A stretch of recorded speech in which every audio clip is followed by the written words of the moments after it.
Right. I'm gonna charge my fucking vape.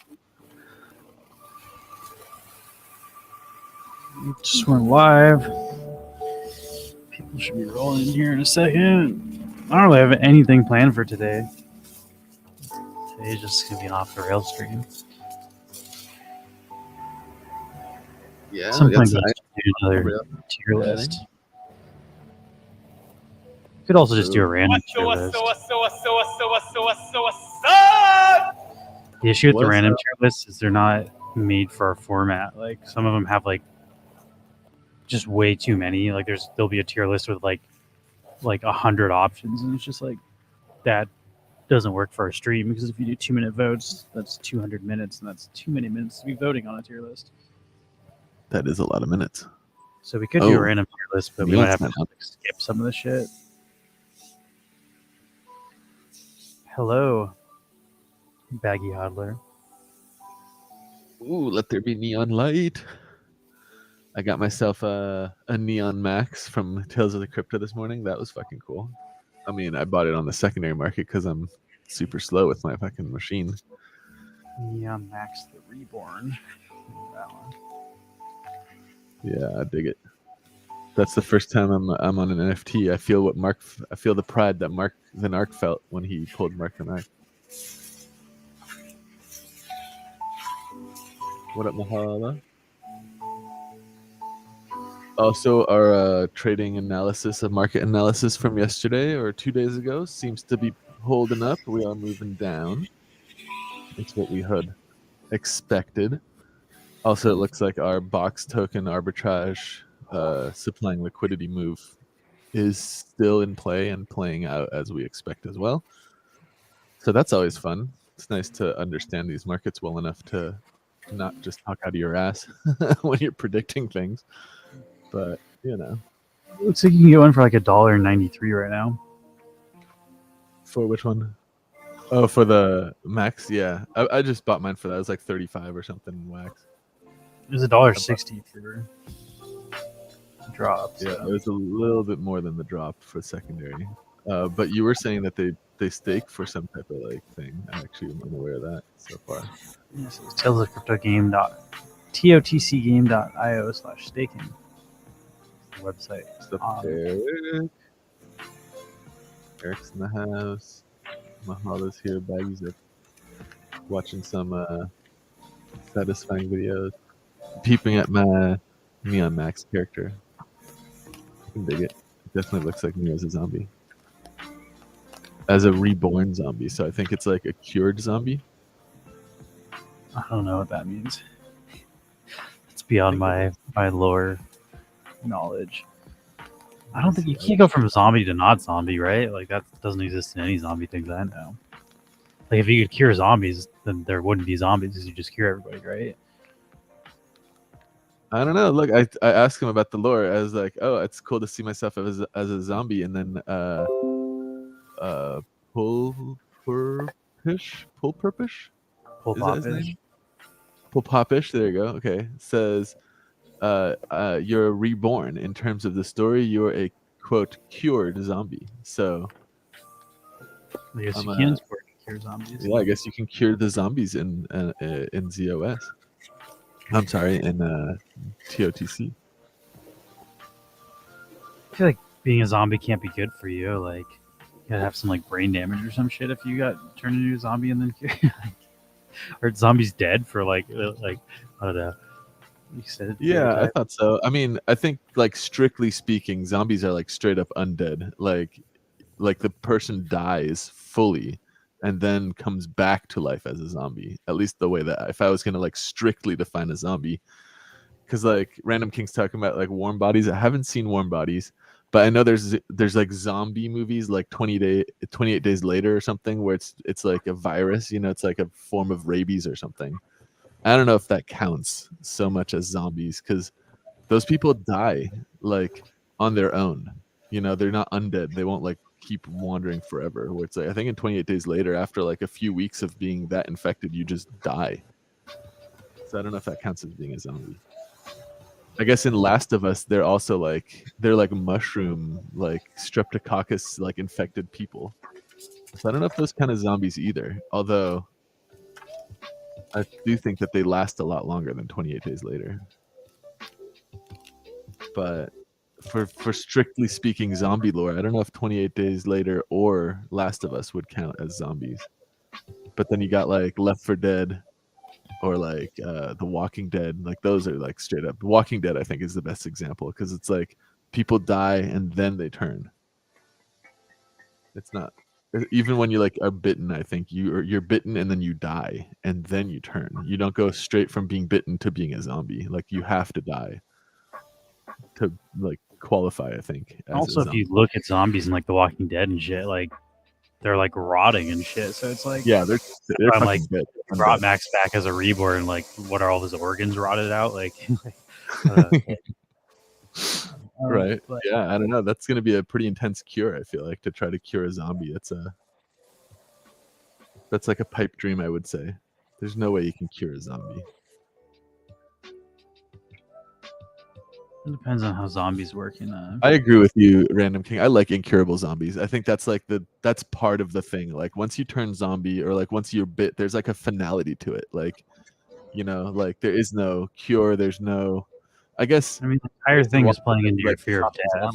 Like if you want to break down why zombie shit is popular, it's because everybody's afraid of death. That death is inevitable, and like zombie is just a parallel to death. And like it's a way for us to understand and like express like fear of death, basically, is what a zombie is. If you really want to break down what it's doing to the human psyche, like that's what it is.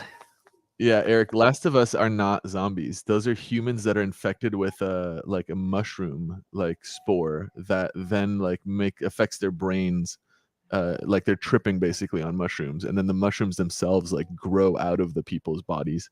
That's like a real thing that happens to insects, but those types of things can't survive in larger bio like organisms like humans or mammals, at least not yet. The whole premise of Last of Us is actually plausible. Like it's possible for those types of infections to eventually like adapt to be able to, you know, have a host in a like larger than an insect body. And there is legitimately no treatment or cure for such an affliction. It's not a virus, it's not a bacteria, it's a fungus. So it won't react to, you know, like antibiotics or like drugs that we use on viruses or bacteria and stuff. It's a pretty cool premise. The insect shit is fucking nuts. Yeah, you're right. There's a really good piece about it in the Jungles episode of Planet Earth, where they show all these like incredible shots of insects that have died from this mushroom kind of infection, and they just have mushrooms growing all over their bodies. And they also have the whole like section about like the ant that was infected with it and the other ants within the colonies recognizing that the ant was infected and then escorting it, or, you know, like forcefully taking it outside of the range of the colony and like yeeting it off of a fucking cliff basically to like protect the rest of the colony. Because if that ant dies and then the spores from the mushroom spread, it could infect and wipe out the entire colony, which is the premise of Last of Us. But yeah, those are not zombies, I would say. The insect ones, if you ever get a chance to watch the Jungles episode of Planet Earth, or just look for the mushroom like clip of it on YouTube, it's so fucking cool. Hey, since we're off the rails, maybe I'll add it to our off the rails videos, because that shit is wild. Ain't nothing stopping me from going to YouTube right now. What are they called? Mushroom ants? Yeah, like Planet Earth mushroom insect would probably find it, or fungus infected in insects. Attack of the Killer Fungi? Yeah, there you go. It's like is it a little. Planet, or is it Planet Earth? Oh, it's from Planet Earth. Yeah, I think. Pretty sure Planet Earth. Maybe it's Our Planet actually. Our Planet was another one of those David Attenborough narrated series. Also. This is 14 years old. This is 3 years old. Try the newer one then. Let's see. The 14. I think the 14-year-old one is the one I'm thinking of, because that's when like. I feel like Killer Fungi makes more sense than just fungus. Yeah. I think it's the killer fungus one. It's the one that like, because the whole premise is just like, it's literally exactly what Last of Us is based on. It's just a real thing. It's fucking wild. It looks so cool. Also, just the Artemis myth debunked by a real fungus expert. Yeah, I mean, the myth is that those funguses can't live in the temperatures of like warm mammal bodies. 80% of all insects live in jungles. Few are more successful than the ants. There can be 8 million individuals in a single hectare. But jungle ants don't have it all their own way. Yeah, this part. Ooh, eerie. These bullet ants tripping are out showing super hard. some worrying symptoms. Spores from a parasitic fungus called cordyceps have infiltrated their bodies and their minds. Fucking hell, dude. This is real. Its infected brain directs this ant upwards. Then, utterly disorientated, it grips a stem with its mandibles. Those afflicted that are discovered... Can we just stop and... Do you say disorientated? That's not a fucking word, is it? Disoriented is a word. What is disorientated? I've never even heard that before. I thought he was supposed to be better at speaking English than us, but that sounded weird in my head. It must be, if David Attenborough is saying it, I believe it's a real word. I feel like whatever he says. Is that different than disoriented, or is that just a different way of saying that? Maybe it's just like an English way of saying it.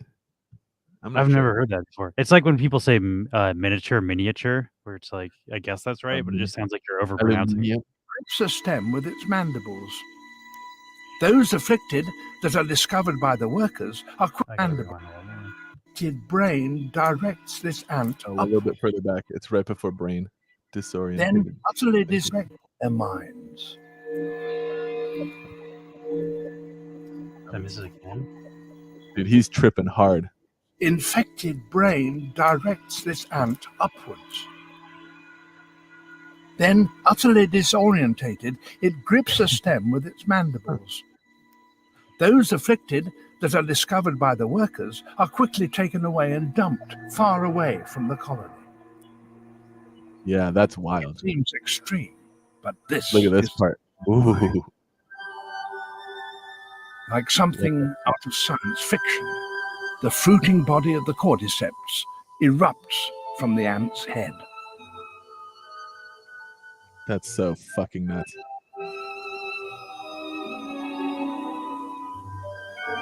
It's a big fucking mushroom. Right? It can take 3 weeks to grow, and when finished, the deadly spores will burst from its tip. Then any ant in the vicinity will be in serious risk of death.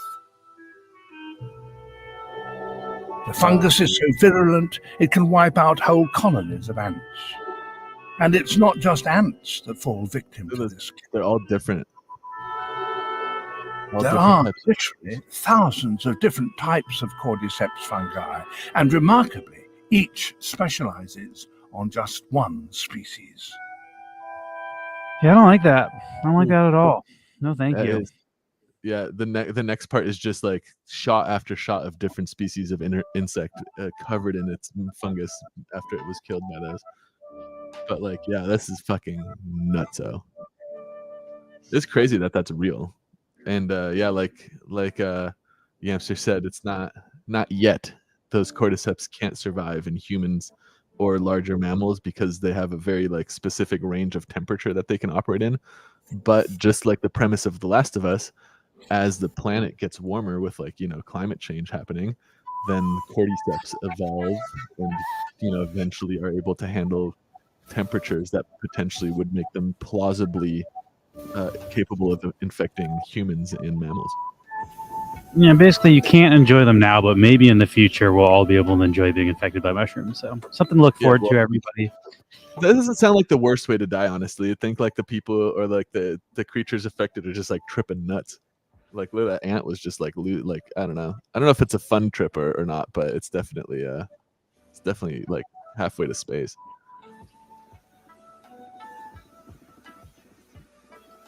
Can we be the last of us? How long is this video? Let's see.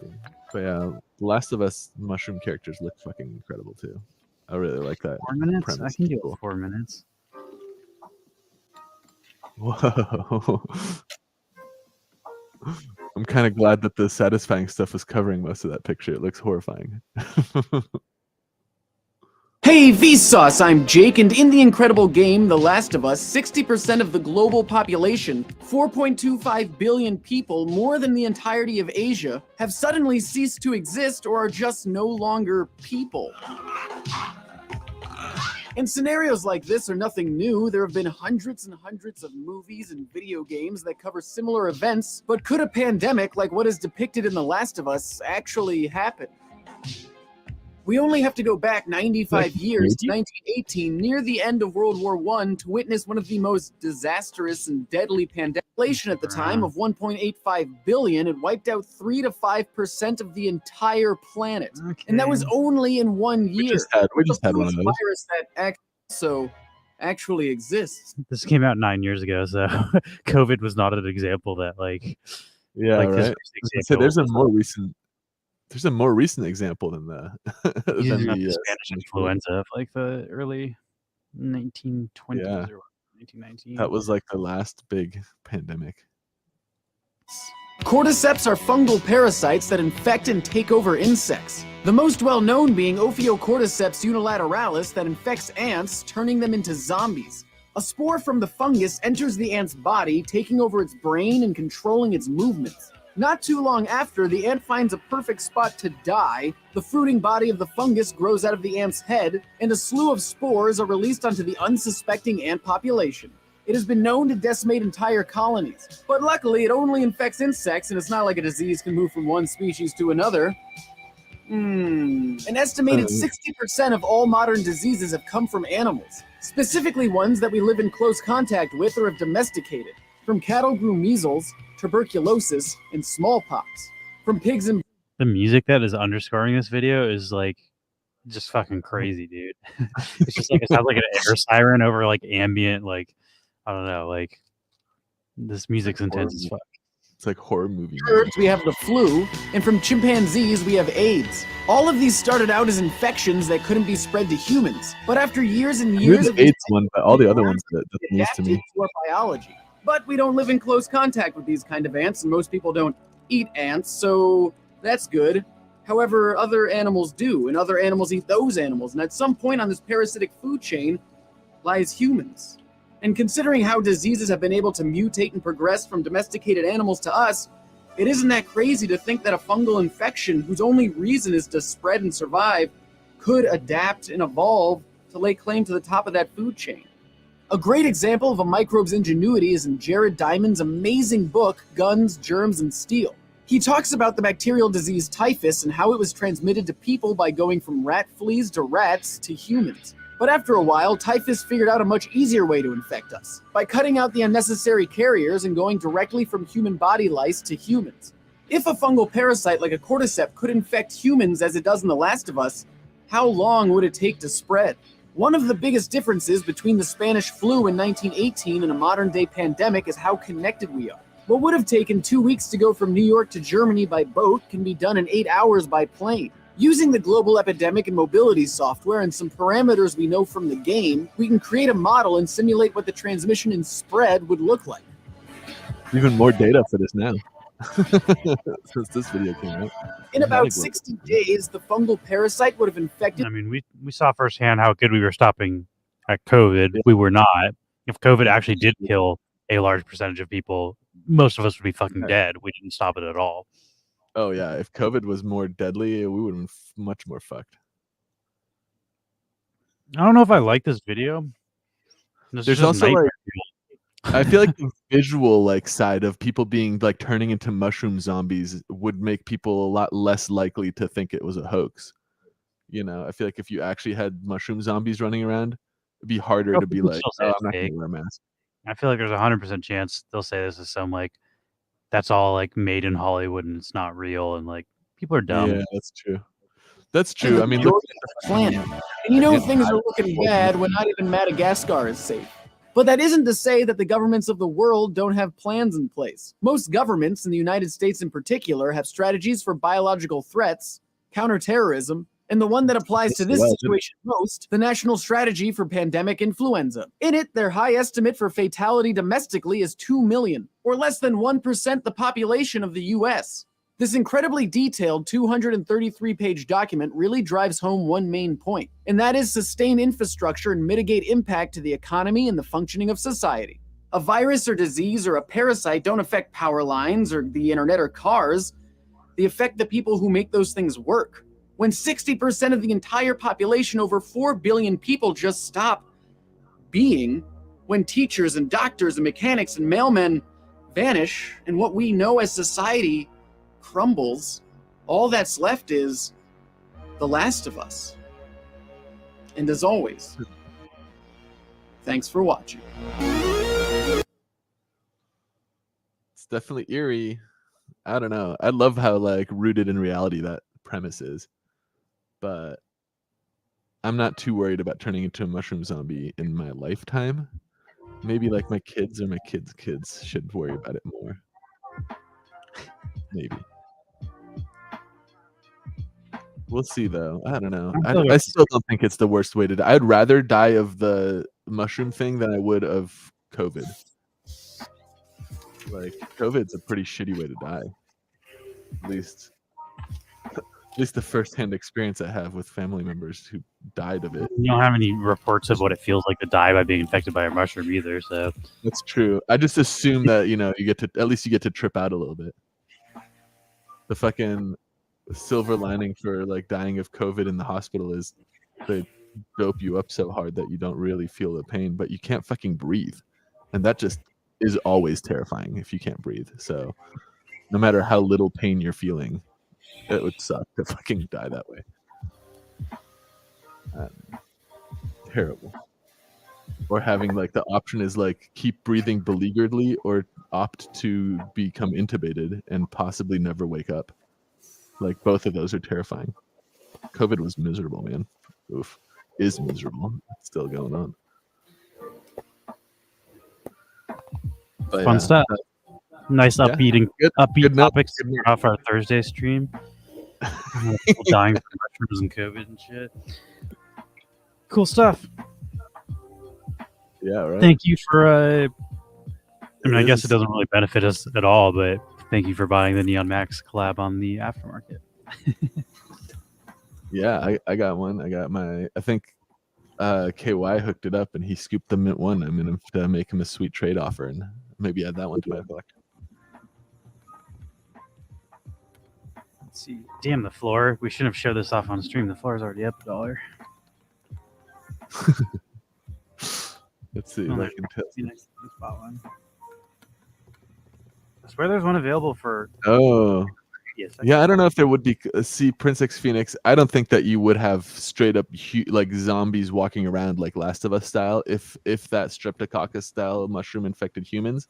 From what I understand, the way it works in insects is the like host that is infected trips out and then dies, and then the mushrooms spawn from their body and spread their spores to make other people trip out, die, and then spread more spores. I don't think they actually like fucking the M. Night Shyamalan movie. Fucking... Oh yeah, like The Happening. Yeah. Except people would be less like moving around killing each other. Yeah, that was definitely just like the spores in the wind or something would come and be dangerous. But yeah, as far as like seeing people walking around with mushrooms all over them, I feel like that's probably like a 0% chance of actually happening. Maybe. I don't know. I don't know if I want to say 0%. That's like a 0.1% chance, maybe. Probably less. I don't know. People are gonna come say "I told you so" and fucking mushroom zombies walk around. All right, you know what? I'm setting myself up for that. Yeah, I'm setting myself up for that. If it does come to that, you should come here and tell me I told you so. It was gonna be full on mushroom zombies. What I want to know is I wonder if you could eat the mushrooms later on. Like, maybe they're like tasty. You can make like meat substitute burgers with clicker That's mushrooms. cannibalism at that point if you're eating your own mushrooms. Is it cannibalism? Because the mushrooms aren't the people. The mushrooms are growing on the people. Is it I feel like they become a part of you once it's growing off of you. I Like, don't know. If you eat your fucking baby, your baby isn't you. You know what I'm saying? Like if you have a baby, the it baby grows is inside of you. human. I feel like you can eat a non-related thing, and that's as long as it's human, that counts as cannibalism. But I feel like eating a mushroom that grew on. I guess somebody, that's true. Let's bring it back to like, when they made that beer out of the fucking yeast in some guy's beard. Like, oh, that sounds. That's nasty. not cannibalism. Like they use beard yeast to ferment a beer, but like the yeast grew in his beard. It's a separate organism. Who the fuck did that? Hey, we're off the rails. It's Rogue Brewing Company. I can bring this up. See. Wait, they made a beer out of yeast collected from a person's beard? Yeah. Why is there yeast in somebody's beard? God, clean your fucking face. Here it is. Let me read that. Best of 2019. I can show you. This is the beard yeast too. Some little fluffies from this dude. It doesn't look that nasty. Okay, Rogue's Ales Beard Beer is an American wild ale brewed by Rogue Ales of... Holy shit, this is a bad sentence for me to read. I'm going to restart this. Rogue Ales Beard Beer is an American wild ale brewed by Rogue's Ale. It's like the word rogue, ale, and beer is like said 9 times in that sentence. Of Newport, Oregon, using wild yeast, organically cultured from 9 beard hairs belonging to Rogue Ales brewmaster John Mayer. Which is an ironic name. It's not spelled the same way. Following media coverage in 2012, the beer went on sale April 1st, 2013. When reporting on the introduction of the beer in 2013, the Oregonian newspaper originally stated the Huffington Post had been taken... Holy shit, like, it's not a joke is all that sentence is trying to say. That's a long sentence for that, too. Jesus. I don't know. I mean, it's not cannibalism, but it is nasty. That's like, I would also agree if you ate a mushroom off of like a clicker zombie character, that might also be gross. While it's not like cannibalism, it's just conceptually gross. What? The final trailer for the Super Mario movies is live right now. Oh, fuck, dude. Oh, 3 minutes. Should we watch the premiere of this? Yeah, fuck yeah, dude. I've been seeing the posters all over town. I'm fucking excited. There's like a Rainbow Road poster with like each of the main characters as like the star. I saw the Princess Peach one the other day. It looked awesome.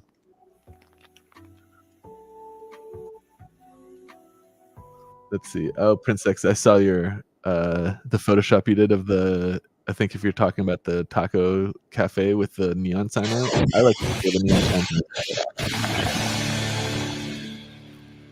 Hey guys, what's up? Chris here for BeerGeekNation.com. Today, you're gonna drink yeast from Rogue Brewing. This is their beard beer, coming in at 4.8% alcohol by volume. This is a beer that was fermented with yeast from the brewmaster's beard. Yep, believe it or not, they actually managed to get a strain of yeast that would ferment beer out of this guy's beard. I don't know what else to say about it. It's kind of, there's not really a style listed. If anything, I guess it's like a pale ale, or it's very light, 4.8. So it's basically a chest. I'm mad about this. I hope it's gross. Records got stuck there. No, it doesn't list the hops or anything. Just as water, hops, barley, and beard yeast. So with that said, pick this one up at QualityLiquorStore.com. If you do want to check this one out, you can go there, have it shipped directly to you. So with that said, let me get into glass. Did you guys know it smells tasty? Give the final verdict on the Rogue beard beer. Hard pass. I don't need to know where to get this. Aroma. Very malty. A subtle fruitiness to it. Cherry. Like a dark fruit kind of aroma. I feel like you cannot review the taste of something without sounding like a pretentious douchebag. Like, I don't think this guy is. Yeah, anytime someone talks about how something tastes, like flavored profiles and whatnot, it's just like, God, kill me, dude. This guy's so fucking douchey. But I mean, I don't think he is. It's just that comes with the territory of reviewing the flavor of things. Yeah, hard pass for me too, Eric. Smells malty. Bad smelling beer. Yeah, pass. Here you go.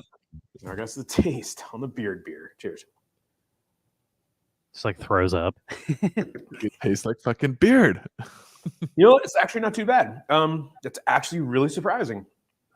Right at the front of the tongue, a little bit of hop bitterness, immediately followed by a big maltiness. It's a very malty beer. It feels like in the aftertaste, a subtle kind of Rogue Beard Beer, 4.8%. Available now. You can pick up a quality liquor. I'm going to take this guy's word for it and not try it myself. I don't know if I trust like that. You're only taking one sip. Yeah, you gotta- It's like, it's great. I'm not going to drink any more of it, but it's great. Trust me.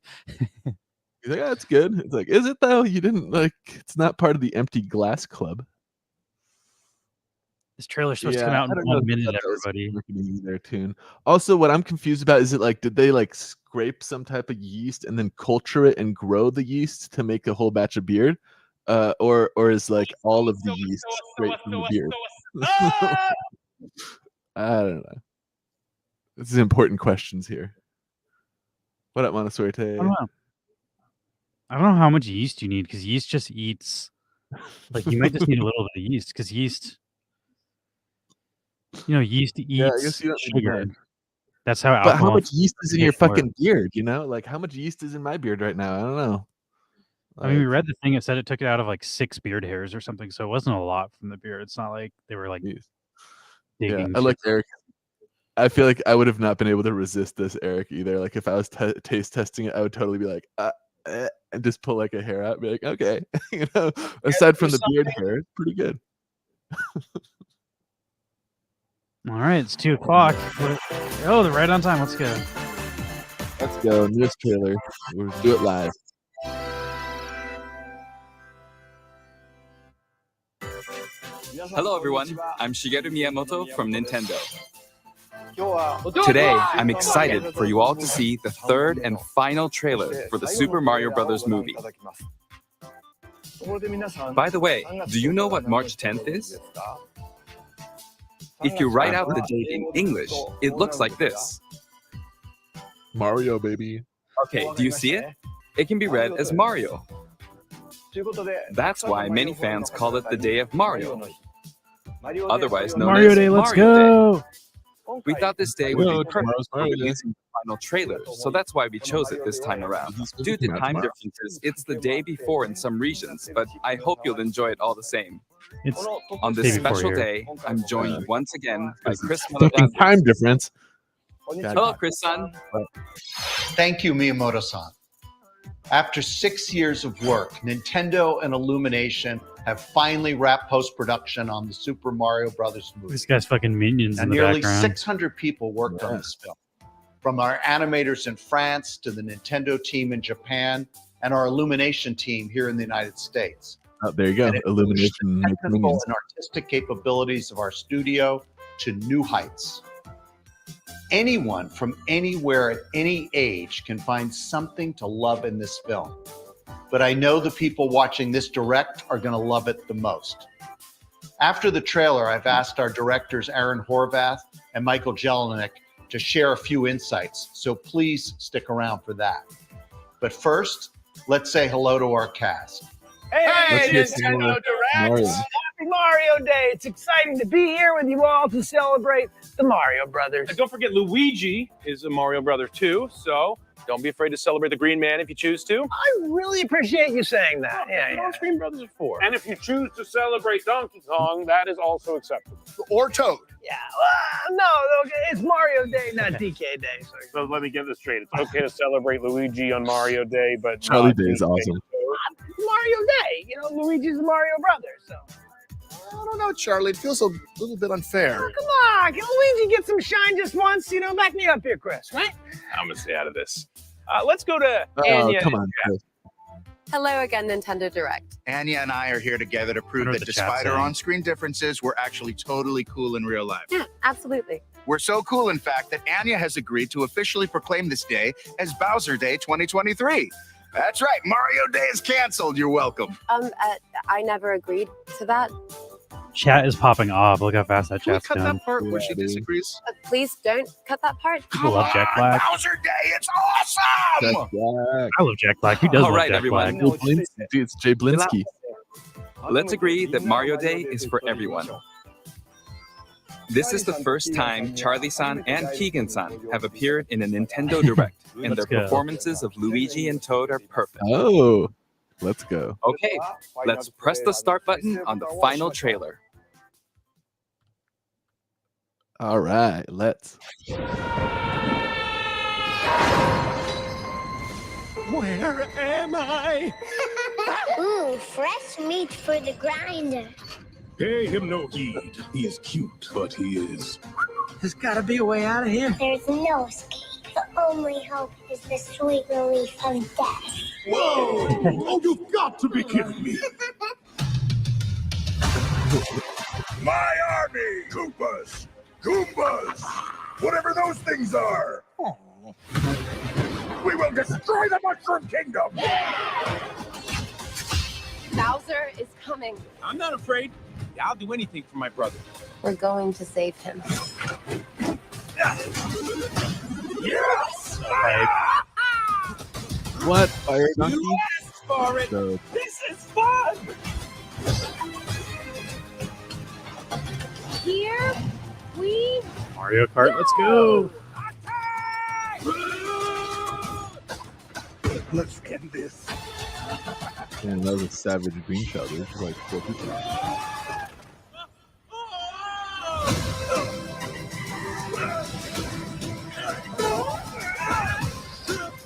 Ah, he turned into a shell. That's great. Damn. Dude, this movie looks fire. Like, Okay, dude. that's a hype trailer. I'm a What did you all think? excited for this. Today, we'll also hear from Aaron and Michael, the directors of this movie. I don't know who Aaron-san, voices Princess Peach. Michael-san. Hello, Nintendo Direct. I'm Aaron Horvath. And I'm Michael Jelinek, and we're honored to be the directors of the Super Mario Brothers movie. We wanted to take a second to talk about that Rainbow Road footage you just saw. In Mario Kart, Rainbow Road isn't just beautiful to look at, it is also one of the least forgiving courses in the game. As super fans of the Mario universe, we wanted to recreate that same sense of danger and epic scale on the big Him screen. falling off one part We and also landing brought in another artists who super specialize in Rainbow vehicle design. That's Super Rainbow Road. Nintendo to create some new karts that felt organic to the Jungle Kingdom while still inspired by the iconic game designs. Our passionate artists outdid themselves in the execution. We improved our lighting and rendering technology to elevate this movie beyond anything Illumination has ever done. We're excited for how this came out and can't wait for you to experience it in theaters April 5th. Back to you, Miyamoto-san. Thank you, Aaron-san and Michael-san. As Chris-san confirmed earlier, post-production is finally done and the movie is complete. It releases next month, and currently it's being localized for different countries. Some regions have already started selling advance tickets. I hope you'll go to a movie theater with family and friends and cheer for Mario's team. I definitely will. For those in the US, I have one more thing to share. For Mario Day, we recreated the boots that Mario wears in the movie. They'll be displayed at Nintendo New York starting March 10th, so if you have a chance to stop by, please do take a look at them. Please look forward to the Super Mario Bros. Movie. Willow, you're right. It's Anya Taylor-Joy, and she is from the Queen's Gambit. She's doing the voice of Princess Peach. I'm gonna pull that up here. We got Anya Taylor-Joy. She's actually second build. Yeah, she's a At least big on star. Wikipedia. She's also great. Like I really like her in her movies. cast She was is in The kinda Menu, fucking which insane, was a dude. bad movie. Chris Pratt, Anya Taylor-Joy, Charlie Day, Jack Black, Keegan Michael Key, Seth Rogen, Fred Armisen, Sebastian Maniscalco, who's a famous stand-up comedian, Kevin Michael Richardson. I don't know who that is. She was in The Northman too. The Northman was a pretty badass movie. Charles Martinet.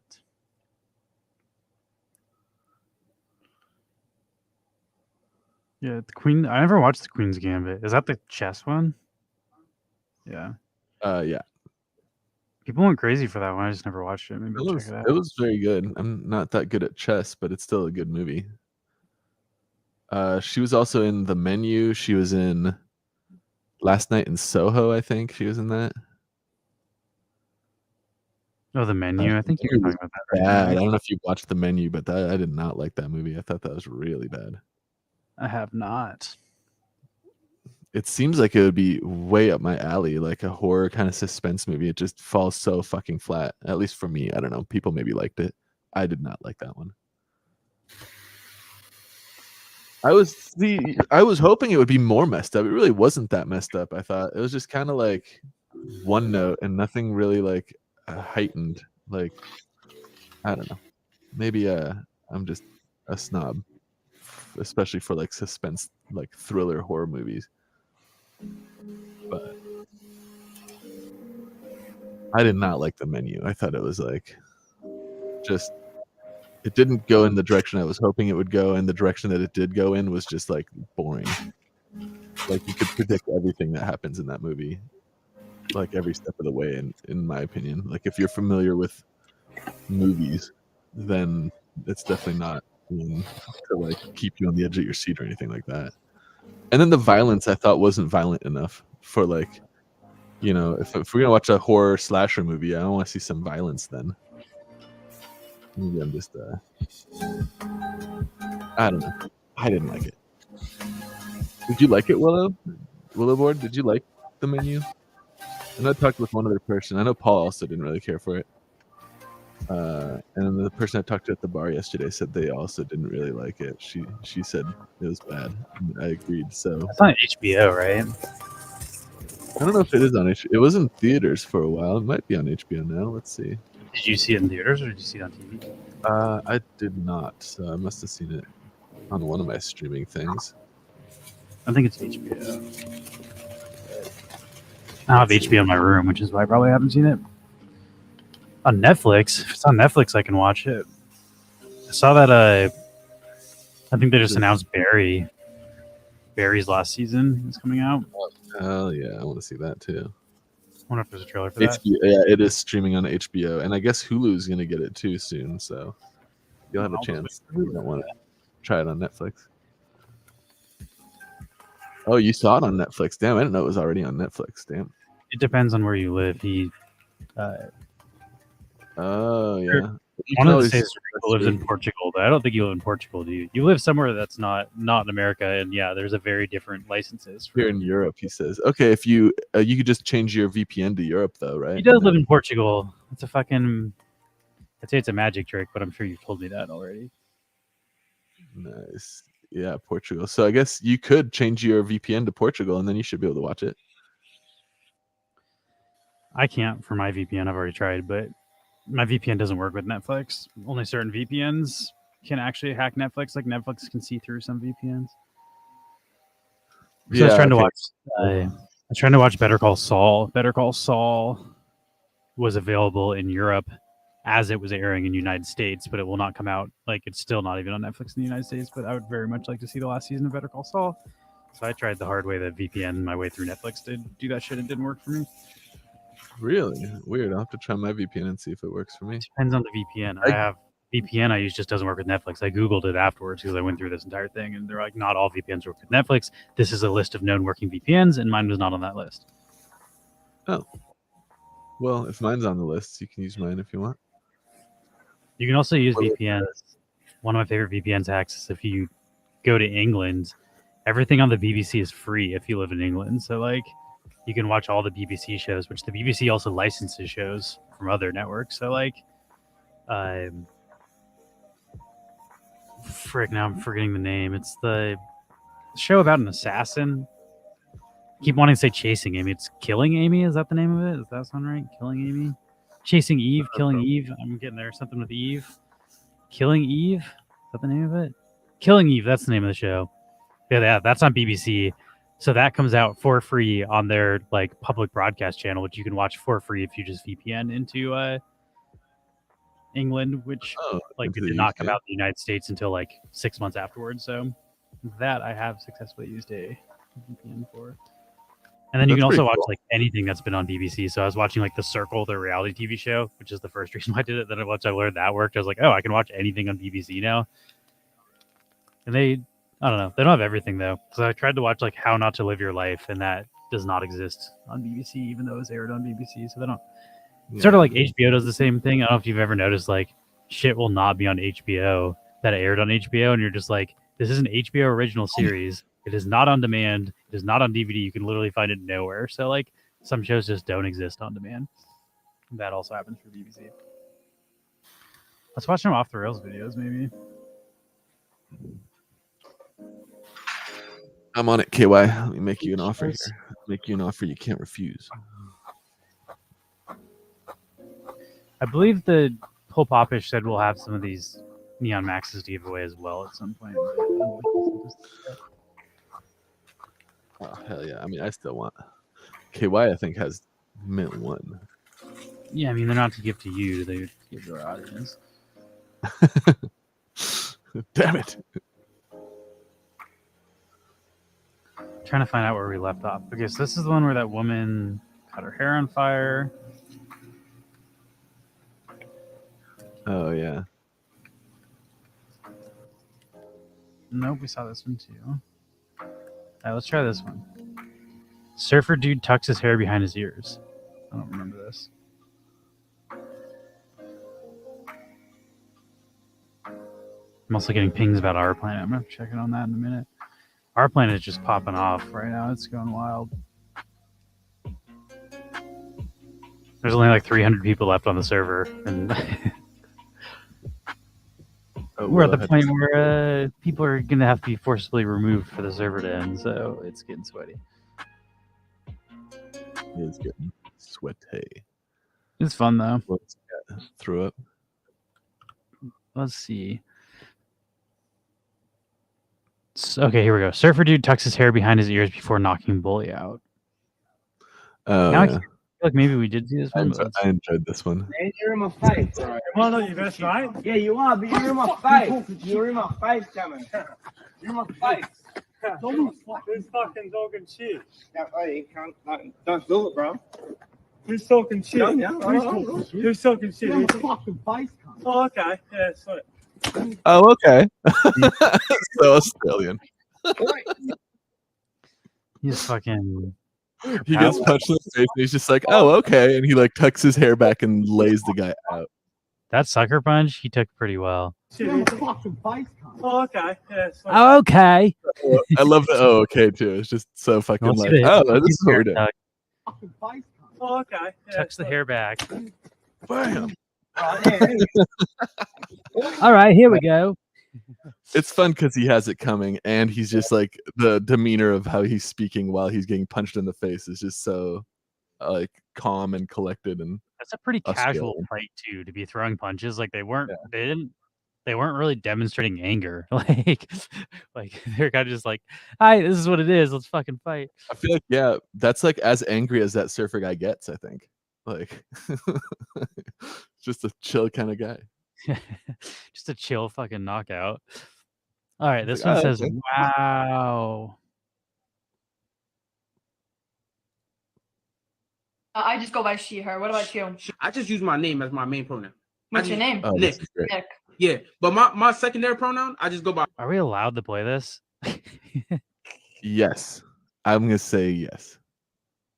'Cause you It's can't pretty- use the N word on Twitch. He And I know doesn't. She doesn't see where say this is the N- going. She doesn't say the N word, but it is All right. adjacent. We're going there, everybody. But it's really obvious where this is going. By her. So just like you go by she, her, instead of she, I go by Nick, basically. So I got this exercise that I do basically for us to get comfortable with each other's pronouns. So basically I'll start with the exercise. So for you, I'd go your she, her, your she, her, your she, her. And for me, you could So go. you're Nick. You're Okay. Him with the camera at the end's hilarious too. Got you in 4K. Oh god, because he says his pronouns are Nick and her. That's what I'm always afraid people are gonna do to us when we're like reading people's names. Right? I know. I'm cautious when I read names. Oh man, that was pretty fun though. I enjoyed.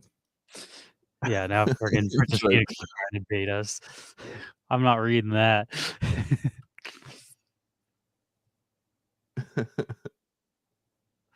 All right.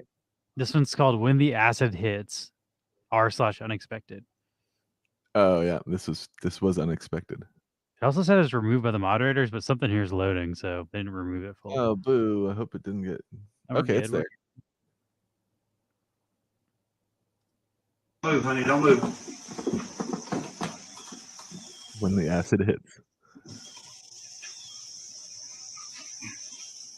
This is a picture of like a deer, and it just like flops on his. It looks like it's trying to do a backflip. It lands on his back and then just kicks its legs out. Just like runs in place. I feel like he could be on those mushrooms, dude. He's gonna have some mushrooms growing out of him soon. The streptococcuses or whatever they're called. He just jumped. What is he doing? It also looks like that guy was filming a TV, which is an interesting like. Right? Yeah, I think so too. Yeah, it's like maybe he has like a trail cam or something that he's filming. Upload that footage I wonder directly. what that deer was doing, if he was just like goofing off.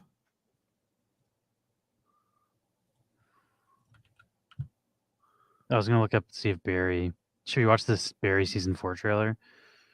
Oh god, I love this show. I don't know. I'm not going to because Barry's a new enough show that you can't watch that trailer without massive spoilers. The way season 3 ended is a massive spoiler for the series. So like, we won't watch the season 4 Barry because if you haven't watched any of it, like you're gonna want to start at episode 1, and you're not gonna want to know what happened at the end of season 3.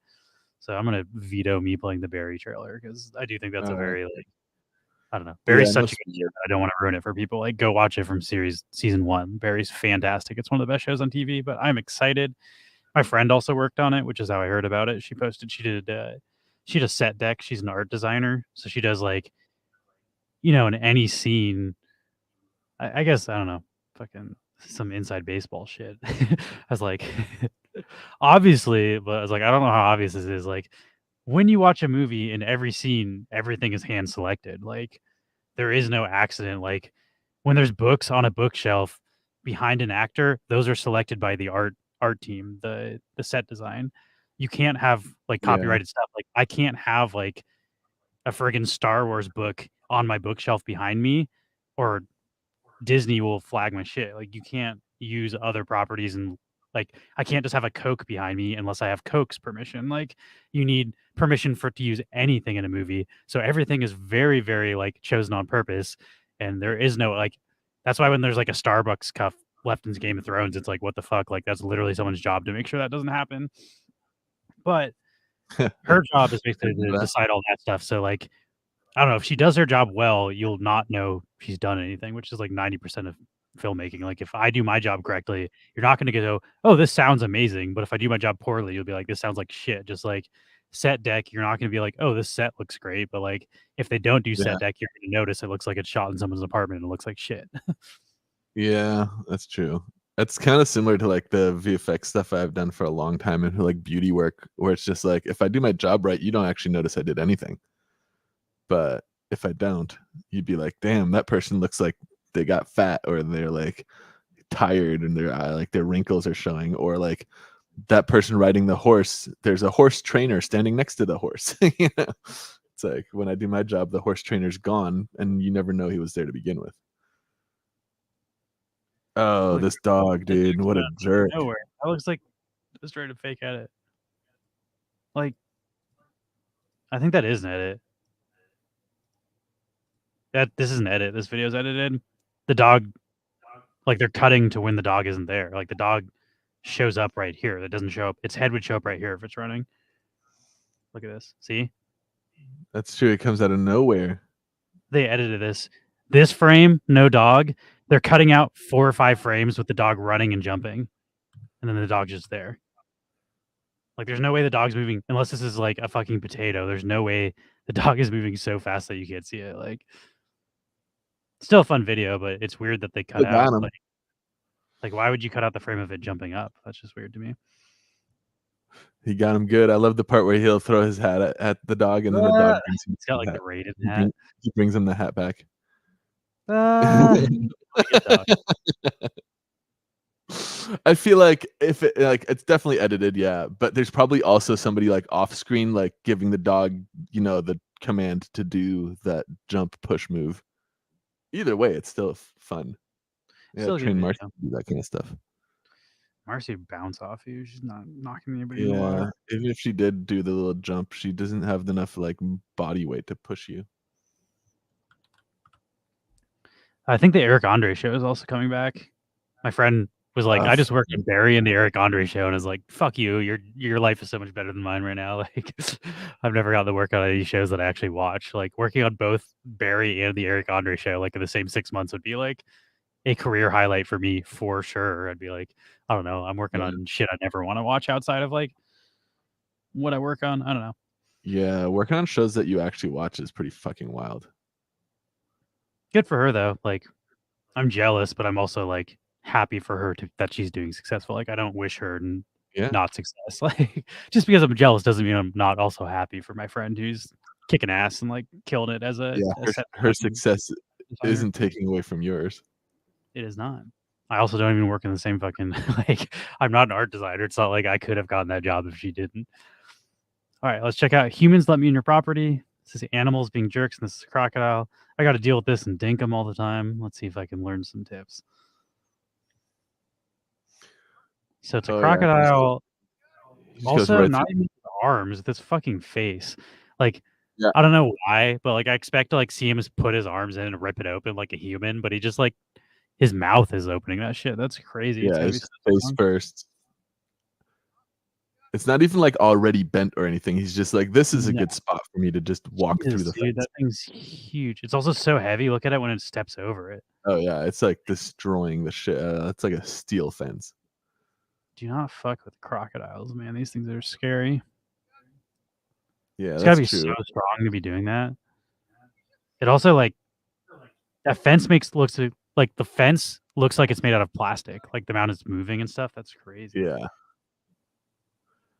Yeah, that's a massive absolute unit of a crocodile, or I guess an alligator. And that's true. Maybe 10 years from now, people that friend that you're jealous of will be like, "Damn, I wish I got into crypto." Possible. I mean, maybe they still haven't heard of it. Away from her experiences working on cool movies, but definitely won't take away from just like her experience working on the movie doesn't take away from my fun in the crypto space. True. This one's called Jerk Horse, a place for sharing gifs, images of animals being jerks. Oh, from animals being jerks. Animals being jerks. This horse is a total jerk. Like sound for some reason. It's like it's did it just kick another horse in the face? What the fuck? Like kicks them. I had to slow it down, but I don't think it connects. I think it just like gets close to the other horse's face with its foot. Yeah, it didn't actually hit it. Although that's a higher kick than I expected a horse to be able to do. What a fucking weirdo, dude. He's just a jerk. I like this one how he like susses him out. They do a little nuzzle. You're like, that's cute. And then he fucking tries to kick him in the face. I don't trust like when he tries to kick him backwards too. What a fucking he's a total jerk. Crocodiles are a dinosaur, are they? Yeah, they are basically dinosaurs. I don't think they've changed a lot as far as like evolution goes over the last like 5 million years. I saw this. I didn't comment on this Princess Phoenix because I saw it on like the Neon Space account. I didn't want to like, I don't know. I try not to like weird joke shit on it. You can see everything you publicly like on an account. So for our company account Neon Space, I'm not liking like weird digs and stuff. This one, yeah, I saw this. He looks back and are like, "Are you making fun of Jewish people?" And I'm like, "That's not what's happening here." Like, I don't know. If you don't understand the context of this, like, it might look weird that we're liking this. Yeah, that's a good call. It's funny how they spelled yarmulke wrong. Do they? Yarmulke, like isn't that? That's not how you spell yarmulke, is it? Here's Princess Phoenix with it on Ben Shapiro because nice.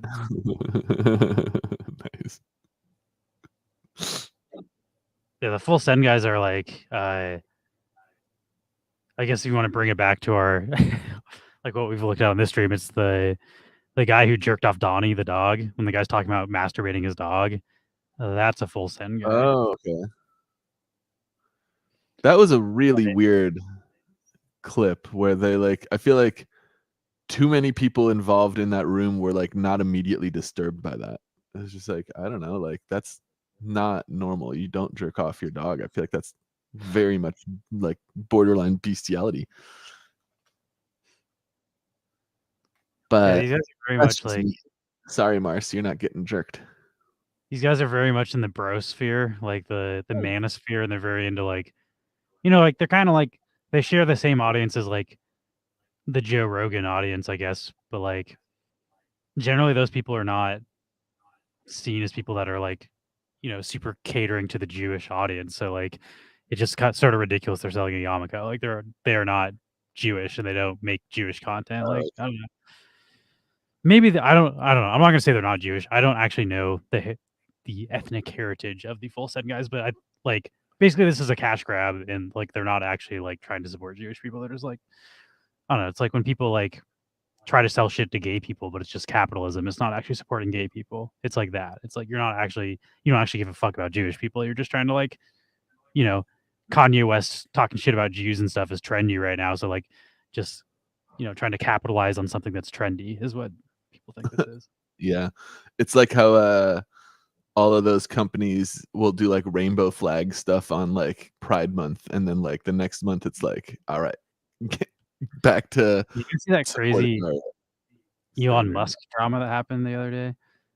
Oh my god, did he like fire someone who had like $100 million like termination clause in their contract or some nonsense? Yeah, I'd have to find an article. I thought that it made Tesla stock take a shit because people are like, fuck, he's gonna have to sell more shares of Tesla to cover his dumbass like antics. Basically, some guy was like, hey, like, am I fired from Twitter? I've been asking HR every day for like a week. Nobody will reply to me. I don't know if I'm fucking working for your company. Like, can you just let me know? And then Elon was like, basically like, fuck you. Like, I don't know. At first he was like, who are you and what do you do? What's your job description? And then after he gave him his job description, he like came back and he's like, oh, like apparently you weren't actually working. You don't do any work. You're just middle management. Like you said you have a disability, so you can't type, yet you're typing to me all day on fucking Twitter. And he's just like, are you publicly disclosing things I told HR about my health? Like, what are you doing right now? And he's like, are you sure you don't want to do this privately? Like, and then that's when, like, after Elon said all that, she's like, okay, well, if we're going to make this public, like, he just dunked on him. He's like, you say I'm independently wealthy and trying to sue you to make money. By independently wealthy, do you mean that I started my own business and sold it to Twitter rather than say inherited a diamond mine from my father in South Africa? So yes, I'm independently wealthy in the fact that I built my own business from the ground up and sold it to you with money that you inherited. So he's like, yes, I am independently wealthy. That has nothing to do with the fact that I have a kill clause in my track. So like, if you're firing me, that's fine. You just owe me money. So this is my paper trail. You fucking owe me money, and you're like tweeting this paper trail. Like you're helping me in my case when I'm going to fucking sue you. It's like, I don't know. Elon played that the worst he possibly could have. And also, the guy is like, I don't know. The guy, when you go through his history, like he's loved by everybody at Twitter. And like, he's like, I don't know. Weird. I'd have he to pull up doesn't an do article anything except for he apparently doesn't do anything for Twitter except for build businesses that are so valuable Twitter buys them. What happened was Twitter bought his business, and then like as part of buying his business, they're like, oh, we'll buy your business and you can work for us so you have a job. So he's like, okay, I'll do that. And he's like, I took a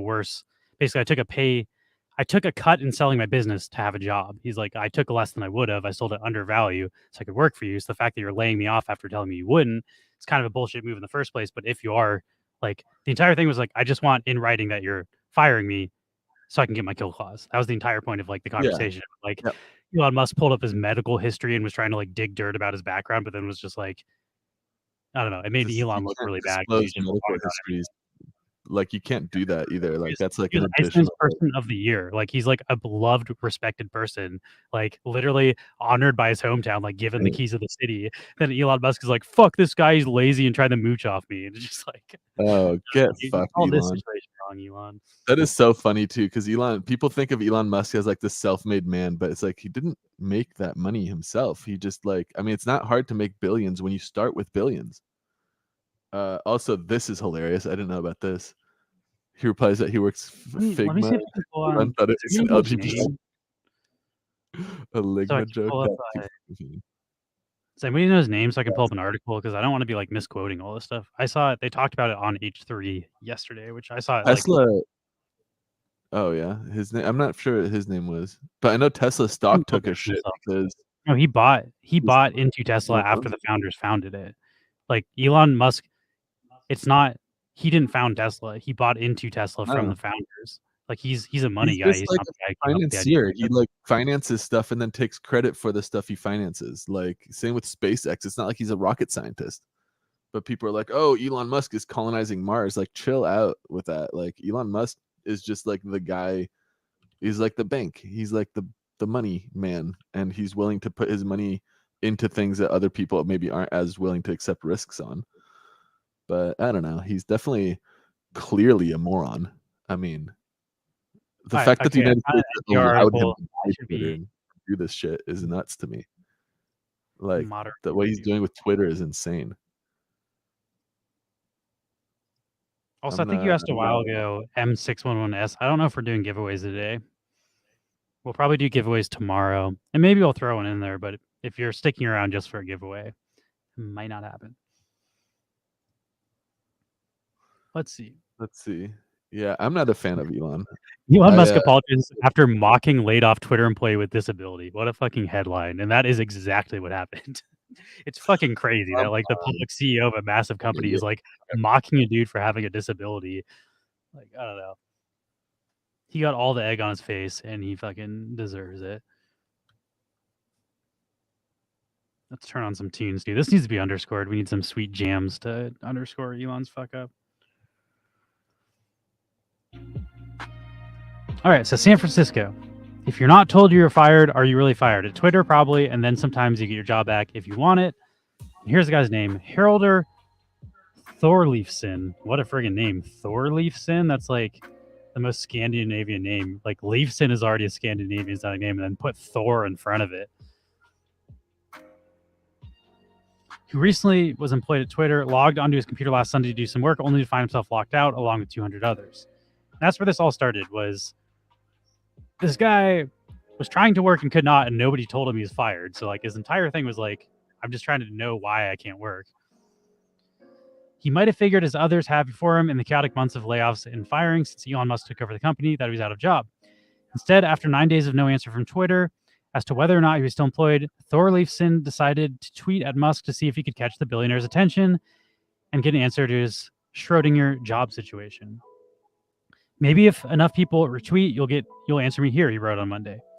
Eventually, he got his answer after a surreal Twitter exchange with Musk, who proceeded to quiz him about his work, question his disability and need for accommodations.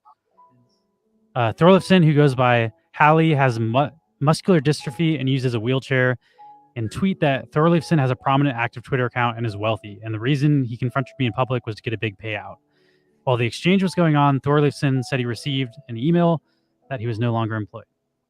Last Tuesday afternoon, however, Musk had a change of heart. I would like to apologize to Hallie for my misunderstanding of the situation. It was based on things I was told that were untrue, or in some cases true, but not meaningful. And then he's it's also funny. He said, like, I did a video call, and it's better to talk to people than it is to just tweet randomly. And like the guy in his conversation is like, maybe you'd like to talk to me about this instead of blowing it up on Twitter. And Elon said, no, I will publicly shame you. And then it blew up his face. So like hilarious that his conclusion was like, yeah, duh. He's like, I will dig my own grave. Thank you very much. So let's pull up the actual tweets. That's where the juice is in this. But this is a good summary of what happened. Fucking Elon, dude. Short sell Tesla. He's got to dump Tesla to pay this guy $100 million kill fee. And his lawsuit settlement's going to be fat. So. Someone said that's the most entertaining exit interview they've ever read. Yeah. All right, so here we go. Yeah. This is the actual the T. Twitter Bill thread. the T. He said 9 days ago, the access to work computer was cut out along with 200 other Twitter employees. However, your head of HR is not able to confirm if I'm an employee or not, which is also crazy that the HR can't do it. Let's see. Elon Musk says, what work have you been doing? And he says, I would need to break confidentiality to answer this question. If you have lawyers share in writing that I can do that, then I'd be happy to discuss. Then he says, it's approved. Go ahead. Elon Musk is like, let's start this out on Twitter instead of like something that lawyers should be involved in. And then he said, okay. He said, among others, he led the effort to save about $500K on one SaaS contract, supported closing down many others, led prioritization of design products across the company to make sure we were able to deliver them with a small team, led design crits to help level up design across the company, was a hiring manager for all design roles, and worked on efforts to steer the company away from focusing on power users and onto younger users. Let's see if Elon Musk. Okay, seems like a reasonable thing to do. And he said, I could go on. Am I allowed to talk about I'm getting an echo too, how the company has operated since you took over? But the original question was if I was still employed or not, since your head of HR hasn't been able to answer that yet. But she did miraculously reply, so I finally have confirmation that I no longer work at Twitter. But it took him getting into public dispute for that to happen. And then Elon Musk just trolls him with this response. Level up from what design to what? Pixar, it didn't happen. That's a pretty douche way to respond to someone. Like, that's been working for What you. the fuck? And then he said, we haven't hired design roles in 4 months. What changes did you make to help with this? And then he says then he posts the Office Space scene where they're like, what did you say you do here? Where they're like, like some guy's job was basically to move papers from management to middle management. And they're like catching him and like trying to break him down to what he did. They're like, so what did you actually do here? And they make him like sound like an idiot. So he's posting that, basically insinuating that Hallie did not have a real job and was just doing something that could be replaced, which again is besides the point because he has a kill contract. So he's like, I don't care if you're firing me. Just I want to know if I'm fired. And then if so, you owe me money. So like, it's like, even if his job was pointless, that's beyond the point entirely. Like, he actually would rather be fired because of the kill clause in his contract than he would keep the job, I imagine. Exactly. So then that was Elon Musk just trolled the fuck out of him. He's like, okay, how is any of this relevant to what I'm asking you? And then he said, to be clear, you have every right to lay me off. That's totally fair and fine. But usually people are told when that happens, maybe with a letter or something, which didn't happen for 9 days, despite multiple emails to you and others. You locked my computer. I don't have access to Pixar docs and I can't open it, is what he said. Let's see if Elon replied to this.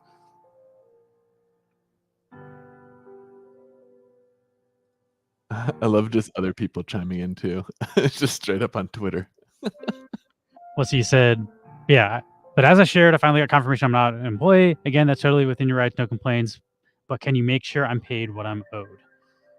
I think Elon Musk might have deleted his replies to this because this is when he started like making fun of him for being disabled. He was like, you don't even fucking work in the first place. Let me see if I can find clips of that. Yeah, somebody's fucking saved those. There's like what are they called? Archive sites that you can look at. There definitely are. As I said, I didn't prepare anything for today, so I'm trying to research this off the cuff. Like, I didn't do any. Normally, I would have a document with all of these links pulled up, and then you pull them up as we go over it, but I didn't do research for this, so. All right, here we go. This guy screenshotted it.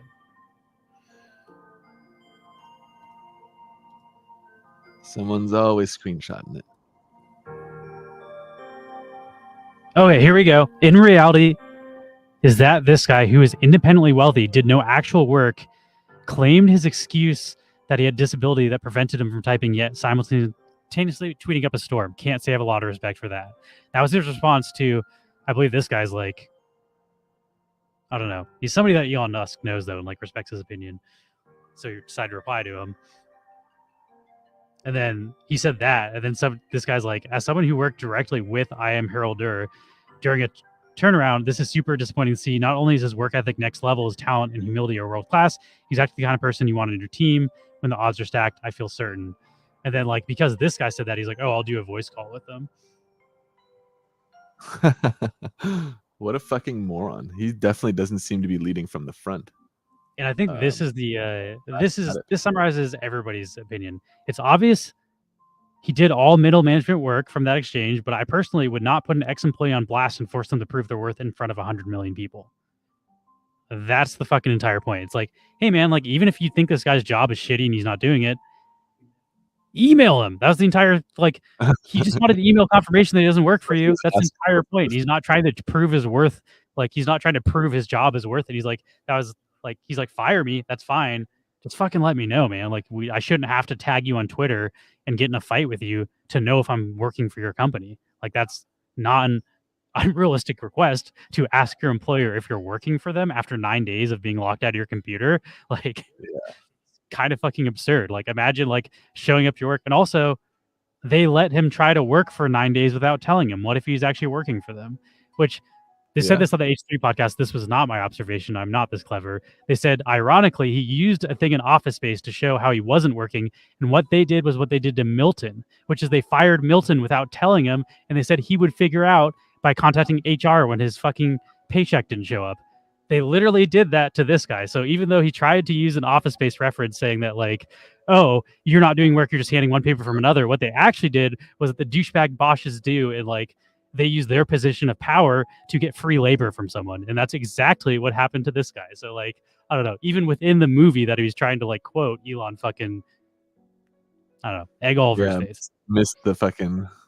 Missed it by a mile. Damn, that's crazy. That's a great, like, that would have been an amazing like thing to tweet back at his fucking tweet.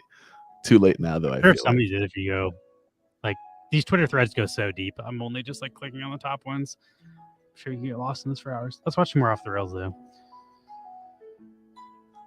Fucking Elon Musk, dude. He's really bad at comedy as well. If you've ever seen him host SNL, that was such a bad. Here's Ivan KY saying they would have gladly paid him a salary forever to never fire him. Lump sum is going to suck. Yeah. Also, like, the amount of damage Elon Musk just did to his own public image in Twitter, like, that's going to cost them way more money than like a payout for. Like, I don't know. Elon Musk seems to like losing money. He bought Twitter, and then he's doing everything in his power to damage the reputation of Twitter by like. Also, like, we're not even talking about the fact that Twitter is like, we kind of are, but Twitter's firing like thousands of employees without even telling them they're fired. Like, Twitter's a fucking dumpster fire right now. Like, they don't know what they're doing. They can't even communicate internally. Like, I don't know if Twitter's in trouble, but like, Elon Musk is firing all the staff because they're losing money, and he's losing money on his investment. And he thinks just firing everybody's going to save money, but like, he might just be tanking. Like, those people might have been doing stuff that's important for Twitter to keep growing and make money. So like, I don't know. I'm not going to say Elon Musk doesn't know how to run a business. Twitter, he could be doing all the right things. I don't know what's happening behind the scenes, but it sort of seems like he's like just chopping off heads and doesn't know what the fuck's happening. It's just like, I don't know, if I fire enough people, we'll be profitable eventually because we'll stop spending money on all the people we're paying. But I don't think that's like how running a business works. Anyway, let's watch a new Off the Rails video. This one's called Animals Being Jerks. I like how super like relaxing music while I'm ranting about Elon Musk. We got a weird vibe going on.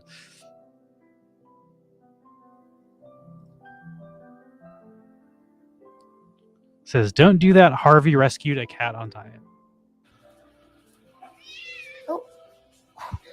Blue! No! Oh, it's so fat. It like. No, sir. Hey, you can't be doing that to Harvey. Can you not roll over that cat? No, oh my you can't roll gosh. over. Do you see that chonk? Like, cats generally are very mobile and like are like doing yoga and shit. I've never seen a cat so fat that when it's on its back, it couldn't like, it had to like get momentum to roll, flip back over. That's great. Look at this chonk. Oh my gosh, he's so fat he can't reach him either. Like, No. he's trying to swipe him and he just can't reach. That's so cute. Blue! No! Yeah, he's stretching so hard to reach. Oh, it's so sir. cute. Hey. Then look at you him can't here be when he tries to doing get that over. He's like Harvey. 1, 2, No. 3 You tries. can't roll over. Because he You're tries to doing go that over like Harvey. he tries to go on the right side and Hey, he just can't. can't be- There, he couldn't. Look how close he is. From that angle, he couldn't. So then he has to use the momentum to flip back on the You're other doing side. that to Harvey. No. You can't roll over. God, I love that cat. You Shout can't out to be doing Harvey. that. Harvey is a fucking G. I love chonks. The fatter a cat, the more I like it. He's so stretching, trying to hit that dog's face, and is still like a full inch away at least. All right, this one's called Get Wrecked. This is a dog.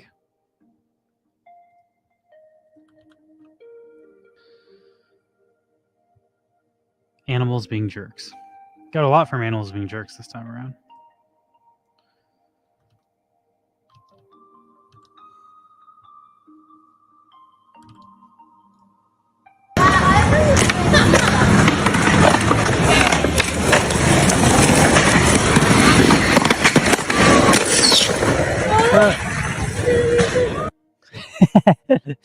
He looks like proud. This dog drops. I don't even know what the fuck that was. It was like a little tire, but it looks like some sort of dog chew toy. He drops it down a skate ramp and hits a skateboarder. The skateboarder falls. I like the reaction shot too. He goes back up to when he's smiling. Right there. Got him.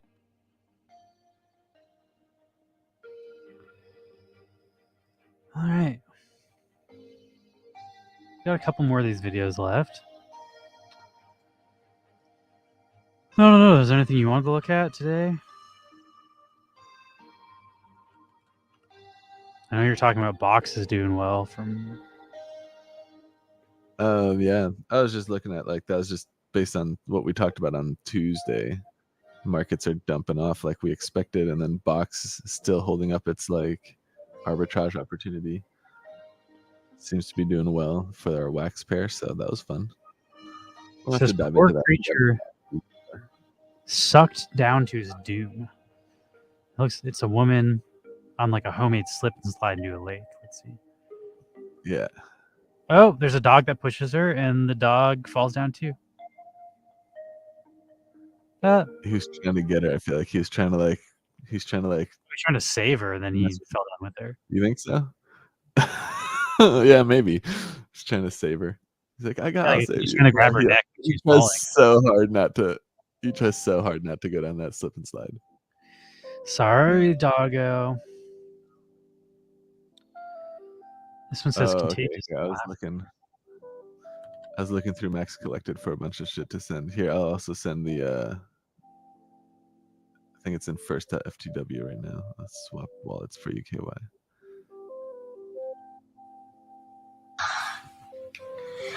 Nah, it's not fun. I've got school. I'm not Her laughing. I've got school. Nah. She sounds like fucking Shrek. I expect her to be like, donkey! Yeah. On my face. Ogres are like onions. That was a horrible accent. Don't clip that accent, please. Don't send that to my accent page. It was not like it was almost there. I feel like. How does he say? Because he says ogres are like onions, right? Like, how does he say that? I was trying to say it in the. Yeah, I feel like whenever I'm trying to do that accent, all I can think of is fat bastard and Shrek. Like, those are the only two. That's more Scottish though, right? Than it is Irish. I think isn't Shrek like a Scottish accent? I feel like it is. I think this is an Irish accent though. Oh. Nah, it's not fun. I've got school. Or is that Scottish? Nah, I'm not laughing. I've got school. Nah, has he drawn on my face? Oh, do we have any language experts? What accent is that? I like that accent though. I think that I might be love Irish. it. It's so fun. Reminds me of like, is Colin Farrell? Is he Irish? I feel like he sounds like that in some movies. I've got school. I love the fucking super ool. School. It was a pretty Alright, bad game. yeah, Though, I just sent like, it to Max Collected already. That one, you could take that, and I was going to Colin send it. Farrell is an Irish actor, Yeah. so I feel like it's Irish if I'm recognizing the Irish. So I feel like that's what Colin Farrell sounds like in like the Irish gangster movies. Oh yeah. All right, let's do the next video. This one's called "Animals Being Jerks Again," or this one's called "Hope This Was After the Party." And then Paul posted some. Paul can post some pretty wild shit sometimes. You think it's Scottish? Yeah, like chicken cannibals. Baby, it's the other white meat. Let's see. Mike Myers does both of those accents, so I mean, I feel like Shrek is Fat Bastard, basically. Like, it's the same guy, right? Oh, I guess you're right. That's funny. I didn't put that together. I'm trying to think of other Fat Bastard lines, and now I can't think of any. I also can't think of anything for Shrek besides donkey. Donkey. I don't know. I can't really do those accents either. Mike Myers does it well. What does he call it?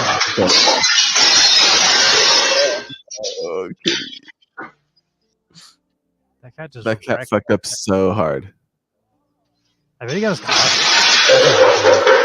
His claw got stuck in there. And he's trying to run up with his claw. So stuck and he's scared and just. That's like. You know, that used to happen with Ramon all the time. Like, he'd get his claw stuck in something and then try to run away, and then you have to, like, help him because he's panicking. Yeah. So you have to grab his hand and then, like, pull it out because, like, he's panicking too hard to fucking get out. But that's definitely what happened there. Yeah, he's like yanking on it, and all you have to do is like not yank, and it'll get unstuck. Poor little kitty, though. I hate seeing little kitties get scared like that. He fucked up so bad.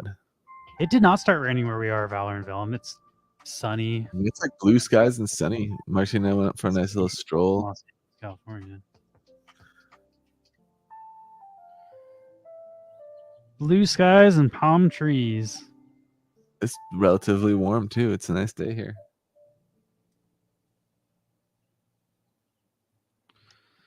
I opened up my Yeah, windows. I'm excited for the heat up again. I want to cut my hair. My hair looks like shit right now, but I also don't want to cut my hair until it gets warmer. So cut my hair, shed my winter coat as the summer comes. Also, weirdly, Paul sent this, and then I saw this like right after this. I'm weirdly on the ball for my internet content this week. Like multiple of the viral videos and stuff we've been talking about, like I've discovered in my free time outside of the stream. Oh hell yeah, dude! Just got mint one. This one's wild, and this one also has multiple angles. How did I? I don't know if you've seen this one, but if you look here, the car comes from like, I think here, or it's coming from this way. But like, what happened was, I believe the driver ran a red light and then got hit by another car and tried to turn to dodge that, and then does like a 180 into this rented podcast studio. But like, look how close to the guy on the right is to getting hit by shit. Like, it's just fucking crazy that nobody got hurt in this. It got so quiet in here. How did I? Fuck. This guy also, his reaction, like he's definitely just like shell shocked because he does nothing. But like, I feel like I'd have some more, and maybe I wouldn't because you don't know until you're in situations like this. But I feel like him just doing nothing and how slowly he walks away from this. Like, I feel like I would have panicked a lot faster than that. It got so quiet. Check out this guy's reaction. How did I? Like, he's still kind of smiling with his mouth open. He's like, he grabs his phone. He's like, should I call someone? I don't really know what's going on. He's like swiping. He's checking his Instagram stories. Then he starts filming it, but that guy's way too casual. Then the guys get out of the car. They're like, you all right? I think we're fine. I think we got all the Start audio. filming it, they have it on video. They're already Holy filming it. Oh my god! What the I mean, fuck that's definitely happened? intense. Oh, not another car. It'll be posted on my Instagram. That's funny. What happened? Plugging his Instagram to the cop. I guess if you really care about the story, this was filmed, I believe, from 3 perspectives. They have this guy did it, the guy who's driving the car, I guess, made TikToks, and then I believe the person driving the white car that either hit this guy or got hit by the guy who got hit also made like a TikTok, which again, I didn't do any research for this episode. Paul posted this, I did not, but there is, if you want to hear the backstory and the lore, like there's multiple angles. It's like one of the cool things about the internet is when like shit like this happens, you'll find one video and then it's like the other 2 people involved with this also have their firsthand accounts of what happened and might have been filming like some other shit while it happened. I kind of like that for like viral events when you can like break down the event from multiple angles and multiple perspectives and like do your own detective work of like who was at fault. But we're not doing that today because I didn't prep it. I also don't really give a shit who's at fault here if we're going to be totally honest. Yeah. But good one, Paul. That was a good. Wild, yeah, that was a wild one. Paul nailed that video. This one is weirder. I can already just tell from the name. There we go. This one says there is an attempt to hook up with a stranger for consensual sex. Just the title makes me think this is gonna be a very weird video. There's another Paul one. Yeah. Let's see. I had one car hit another car into me. I had my hood up because it was winter and just heard the bang and I jumped on an instinct. The hood slid under me. Damn, that's crazy, dude. I'm glad you didn't get like seriously injured from that. That sounds like it could have been dangerous. Yeah, that sounds like a ninja move, dude. Just jumped up on the hood. This says random man captured on ring camera at 2 a.m. What I assume is this person thought they were showing up for a booty call of some sort. And oh, we'll watch the video, but I'm Wrong assuming house. the person didn't answer the door, and it's just some super awkward video that maybe I'm someone now like back. trolled them online. I'm back Sent them. in. This is probably gonna be a great video. At first, I thought it was gonna be some weird like. I don't know. We'll watch what it is before making a decision.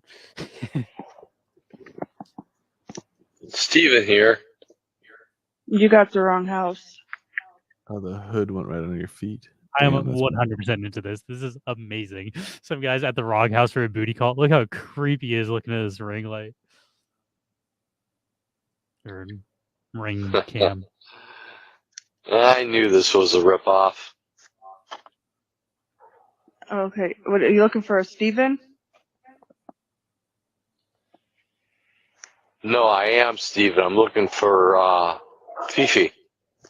Yeah, you got the wrong house.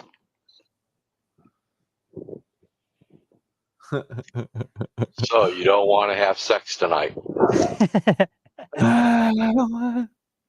Also, like, do you see some context clues in the background? It's fucking snowy out, dude. Also, like, it's dark out. The only reason you can see the sky is because it's snowy, and that's the light reflecting on like the clouds and shit. But like, this man hauled through the snow. Like, you shouldn't even be driving right now. You can see there's snow and ice everywhere. This man's hauling through the snow at 2 a.m. to try to get some ass. And like, he's like, I just drove through the snow at 2 a.m. This is probably the wrong house, but I knew fuck this was a I shot anyway on the off chance this somehow works. Like, I already hauled through the snow. Like, this fucking sucks. Sir, my husband. So you don't want to have sex tonight. Sir, my husband's in the living room with the gun. Huh. Best possible way you could have followed up that is like, does he want to join? that would have been the comedic way to follow that let's up. see what he does with this curveball.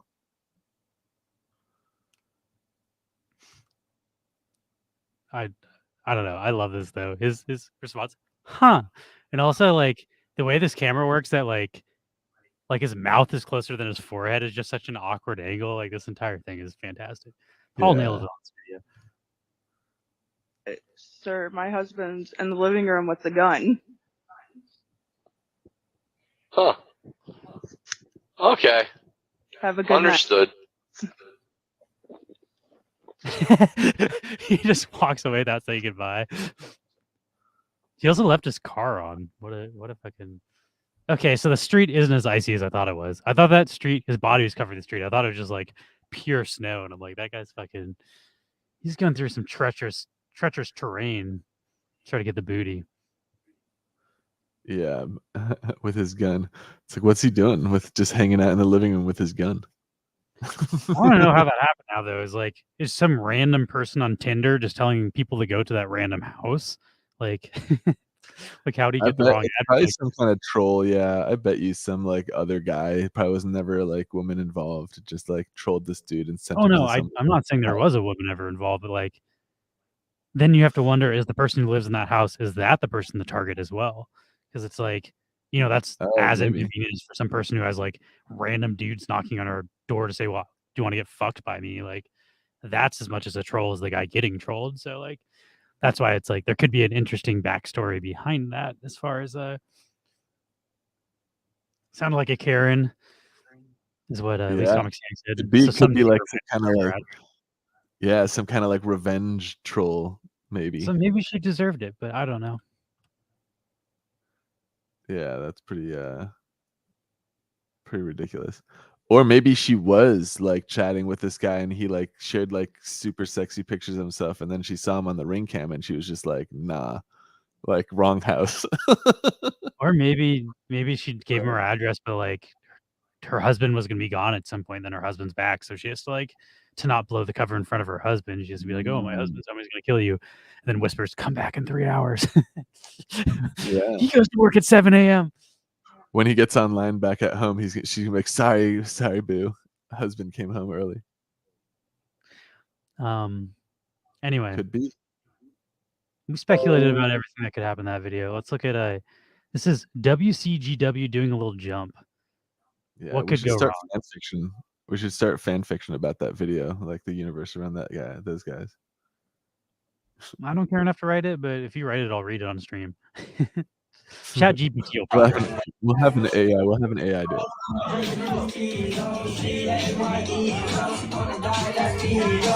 they shooting a music video? I don't understand.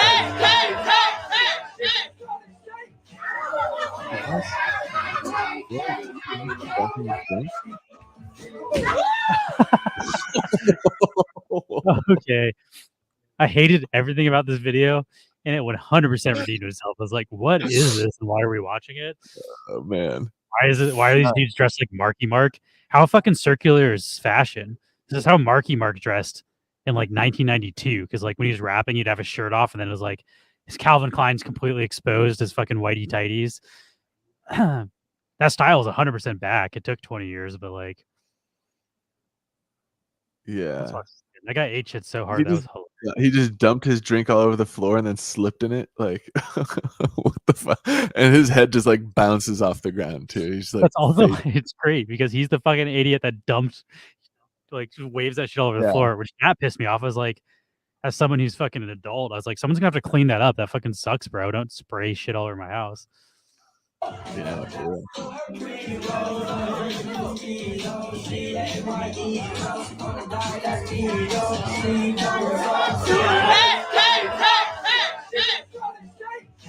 So there's just whipping a drink around like a fucking jack. Then they're gonna jump. And he does. That ricochet too is like bounce, dude. Just bounce like a basketball.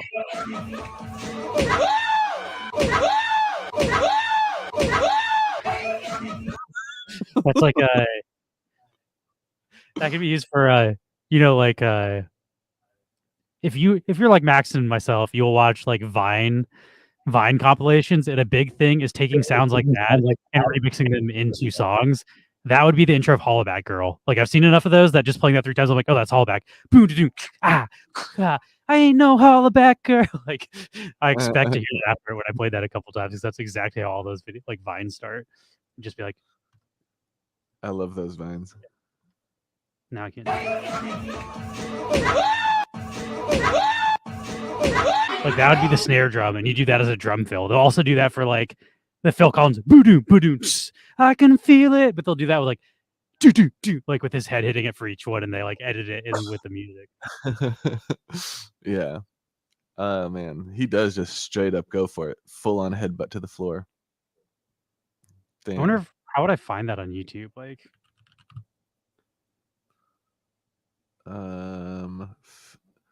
maybe like fails into song or something. Vine? I don't know. Fail Vine. I don't know. Yeah. Yeah, like this. This is exactly what I'm talking about.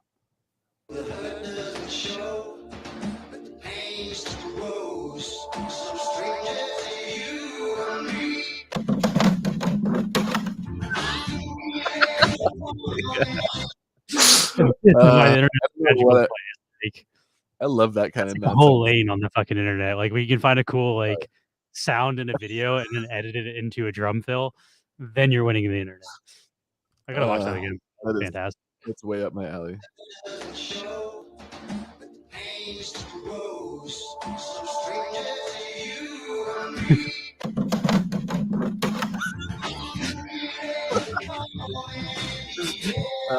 pretty good. I don't know why that's the funniest thing ever, but it is. I hate how much I love that, dude. That's so great. There's so many of those too. Just like that's why I was saying Hollaback Girl is another one where like when they find a good drum fill, then they edit lots of them. It becomes like a trend. Which I don't know if that happens on TikTok, but that was a thing on Vine, and we still watch Vine compilations to this day because we're so. I feel like TikTok probably has a bit of that going on. I don't know how popular that is these days. We don't actually. I don't think anybody actually uses TikTok in our household. We just all watch TikTok stuff, like compilations and stuff made on YouTube. Yeah, curated. That way I don't have to slip down into TikTok rabbit hole, become I don't know, a TikToker. What's the word for TikToking? Is there like a good what do you mean? Good derogatory like fandom word for TikTok fans? I think it's just TikToker is what you called someone that does TikTok. Like I don't think there's like a like belieber for like Justin Bieber. I don't think there's Yeah. just special What's a talkers. belieber? That is actually, if you want to know a Talkers? derogatory. Actually, there is exactly like, except it's not for TikTokers. It's for part of your mom's house lore is if you call someone fully talked, that's like saying they're like fully retarded. Like they use because you can't say the word retarded politically incorrect or whatever anymore. They use the word talked instead. So if they find someone and they think and it's not generally actually like mentally handicapped people. It's like when somebody's actually retarded, like in the derogatory sense, like when it's someone with a average intelligence doing stupid shit, then you say they're fully talked. Fully So that's the talked. closest thing I Okay. know to that, but that's also probably politically incorrect as far as like you're basically just calling someone retarded without calling them retarded. Yeah.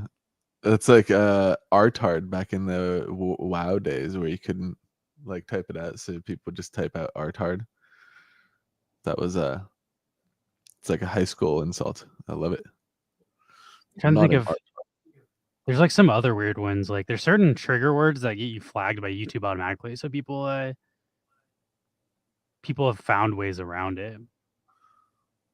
Like when you watch the H3 podcast, there's certain words they can't say, so they have like ways to talk about those subjects without saying those words. Like Oh, I forget. It's like that's weird. Like you can't say suicide. You can't say, but you can say like self-killed or something weird. Like you have to like I forget what it is, but like you Oh, replace the word with something that's talking about the same subject, but like you can't actually use the one like trigger word because it'll get you unlived. That's what it is. Unlived. Like this person unlived. unlived themselves. So I don't think you can even say killed themselves.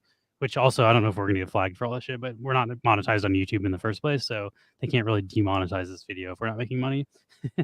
Damn, I didn't realize you couldn't say things like kill or sex. That's fucking wide. Or die. Yeah, they say unalive. Unalive. I mean, that's so stupid. It's just you're saying the same thing. Like, Yeah, that's the funny thing too. Is that's what I'm saying about like saying fully talked. Like you can say you're not calling someone retarded, but you are just with a different word. Like you're just masking the language. So it's like that's kind of a silly thing about all language. When you start banning words, other words just are used to replace those words, and then the negative connotation, like if Thanks. retarded gets banned, we're gonna find another word that's offensive, and then that word will just become retarded. Like it's gonna be a never-ending thing of like, there's gonna be a word that's offensive to call people stupid. Like they're gonna find one, and when Yeah. that one changes and gets banned, like there will be a new one, and that's just how language I works. just feel like And at some point it'll just be unsmart. Like, what the fuck?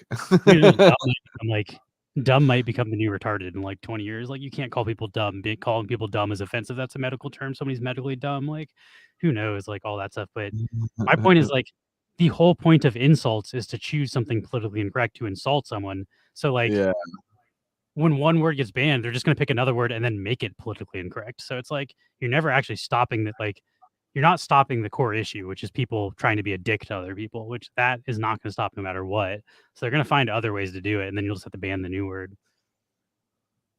Dim is pretty good. It's also one of our rarities. Dim, yeah, dim is not bad. Hold on, what's inadequate mass saying? The censorship on assault, that's wild too. I didn't know you couldn't say assault. Oh, we got a raid. Welcome, Jungle Bry Raiders.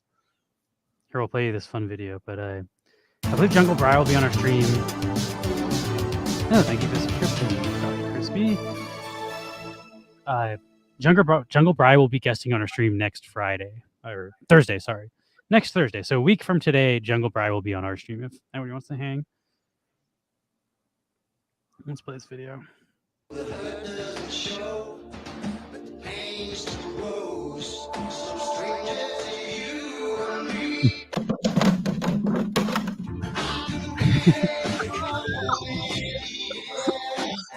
Every time, man, that just it bangs, yo. There's like a video of a cat jumping over like a walking, what is it called? Like a baby gate that just cracked. I saw that shit like decades ago. I watched it probably like 200-300 times. Is there music? Like, no, it's super short. It's like a 3, like, yeah, I think that's it right there. It's the red floor. Like this one just got me so good. This is like early internet for me. Like just this jump is, oh man, the video is shot on a potato, but you get it. I think this was actually Yep, better. still good. That's still good. Somehow they man. upscaled the video. Like this is better quality than the original. Just The way complete that it miscalculation. not making it. Man, that one gets me Let's see still. if I can find the.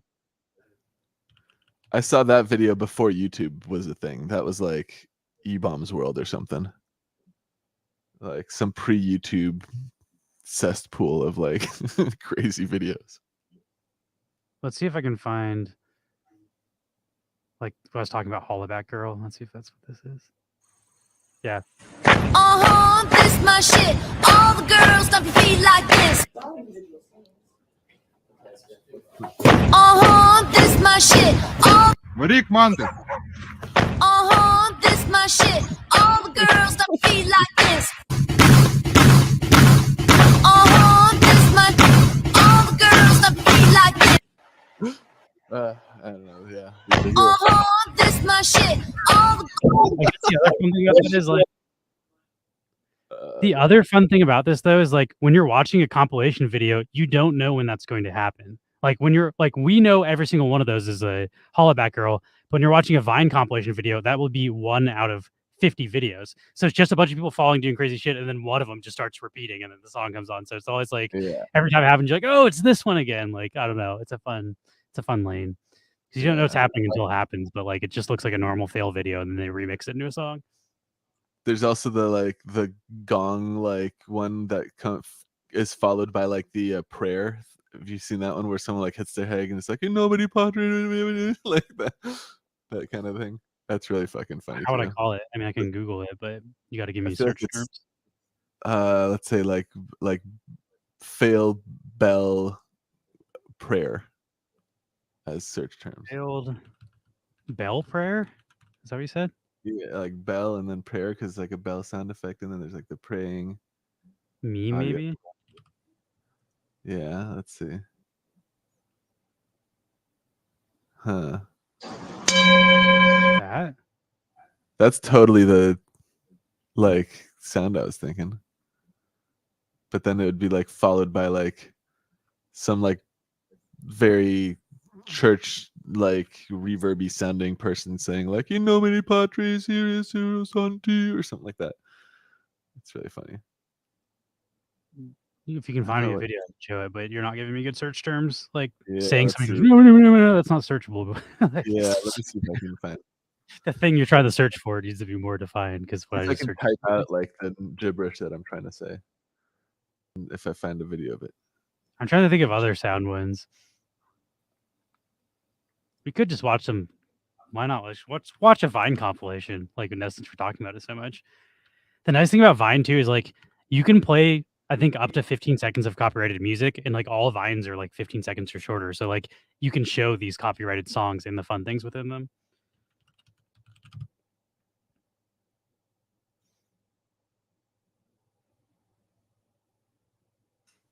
This one's 31 million views. I feel like we've probably already seen all these, but why not?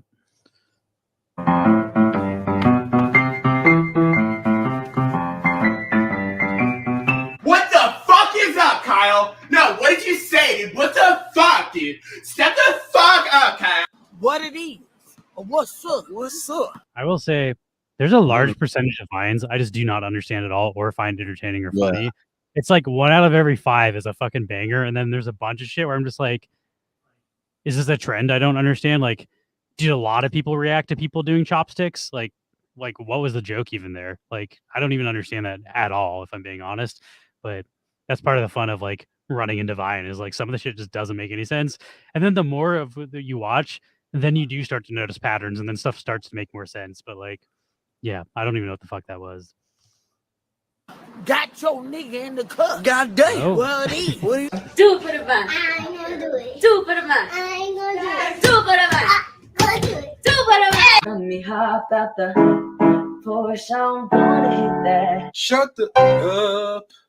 First, let me hop out the motherfucking Porsche. I don't want it if that ass don't sit like a horse. Shit. Yes, you do. Yes. What?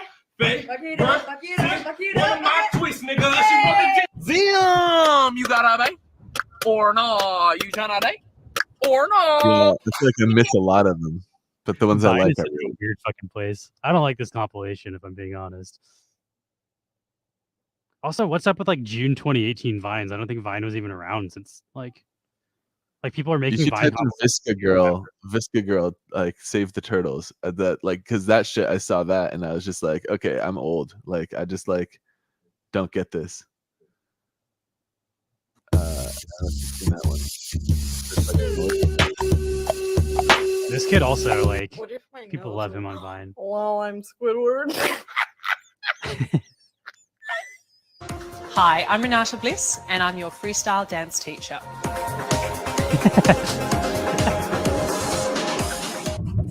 Road That's work amazing. ahead. Yeah, I sure hope it does. Hey, bro, can I get a sip of that water? Shout out, I believe that's Drew Gordon, who is a YouTuber that became famous after Vine, and I follow his channel and I watch pretty much every upload.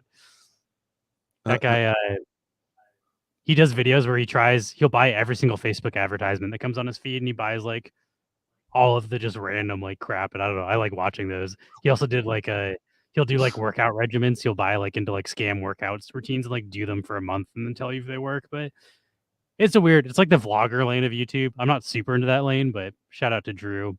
That dude makes fun ones. Eddie was Barback is Vine another one. before Twitter? Is Yeah. that true? I don't know. Damn. Oh wait, That's I long don't know. ago. I don't know if it's Twitter- before Twitter. It definitely died before Twitter. I mean, Vine's been dead for like almost a decade Yeah, now. for sure. It died first. It died a long time ago. It's not water. Vodka. I like your style. It's vinegar. What? It's vinegar. Puss. John, I want a divorce. Divorce. What is this? It's not funny, John, and you know it's been coming for a long time. Why do you always laugh when I'm upset? I don't know what this is, but I love it. I'm absolutely serious. Oh my god, I still haven't found my berries, but I found these. Let's face it, we're stranded. Look! Blueberries. Oh my god, what's my berries? Like that, I didn't understand at fucking all. But I'll say the nice thing about Vine is when you don't like or understand something, it's gone in like 12 seconds. So like that's kind of like the nice thing like about this format is when you don't like something, it's so quick. So I guess I kind of get why people like TikTok in that sense, because like it's so fast that even when something fucking misses, you're like, whatever, I just wasted 10 seconds of my time. That's true. And you can just scroll unlimited crazy amounts of content. You're all going to hell. Goodbye.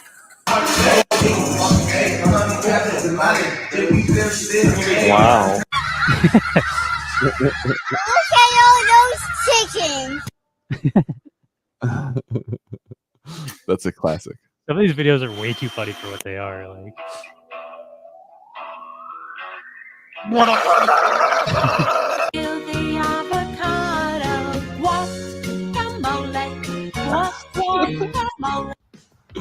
I always fucking think of that song when I forget what song it is. Yeah, Paul likes. That just sounds just like it. You know what that means? some of these I want to look up like the full context, like the one where that woman's like, "I'm going to be your interpretive dance teacher," and she's just like, I bet that video is fire. Like, I bet the rest of that video is amazing too. They just cut it down to 12 seconds. Same with whatever that fucking guacamole shit is. Like, that's got to be like a 2-minute long song. That's just like, Oh, for sure. The guacamole one, I've definitely seen the full song. well, let's It's keep, not keep worth it. ADHDing it. I'm It's feeling good the for, like, Vine. it's fun for the 12 seconds, but beyond that, it doesn't really hold much water. Princess Phoenix is like, I own this on vinyl. This is my favorite record. All right, let's go. I don't have enough money for chicken nuggets. It's free real estate. So on the plane crash, was just learned the names of the 4 pilots who were on board the flight. They are Captain Sum Ting This is great. Wee Tu Lo, Ho Li Fook, and Bang Ding Ao. That's so fucking like racist, but hilarious. Yeah, that's too fucking. Because those are all funny. fake names, right? Like, there's no way that's Yeah, those are real yeah. names. It's somebody like called in like a tip to the news network and like just is trolling Yeah, them. something wrong. We're too low. Holy fuck. And bang ding ow. Because it's a plane crash. It's definitely like in bad taste, but it's pretty funny. Johnny has 19 bottles of dish soap, and he gives Gina. Wait, why does Johnny have so many soaps? Mind your business, David.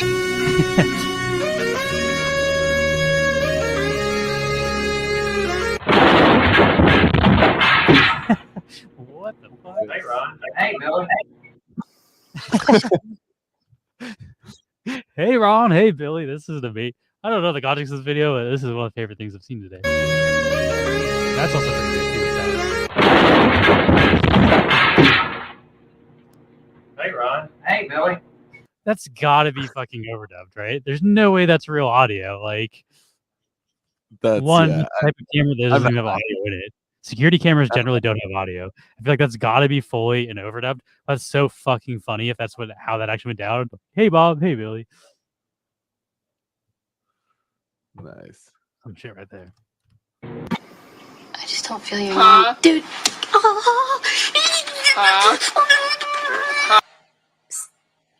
I feel like I've never seen Twilight. That could be. Remember, Twilight, class, you as can far be as I know. anything you want. I want to be the president. Andrew, try a little bit smaller thing. Bitch, you said I could be anything I want. I would. I just got too much to do tonight.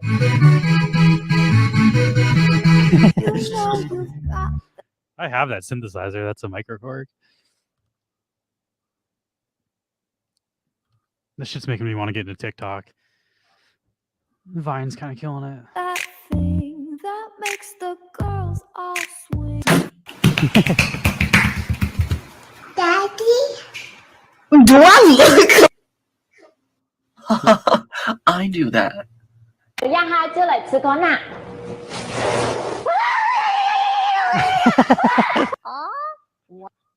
That looks awesome, though. Imagine if you had, instead of stairs, you could take a slide. I do that. Like this. 让他就来吃口奶。 Isn't that rad? Like, oh, it's like right next to the stairs. Yeah, that's fucking. There's a slide instead of a stairwell, and her reaction is just insane. She's going like 1 mile per hour, just going. Ah! It's for the Vine, baby. What? No. What? What?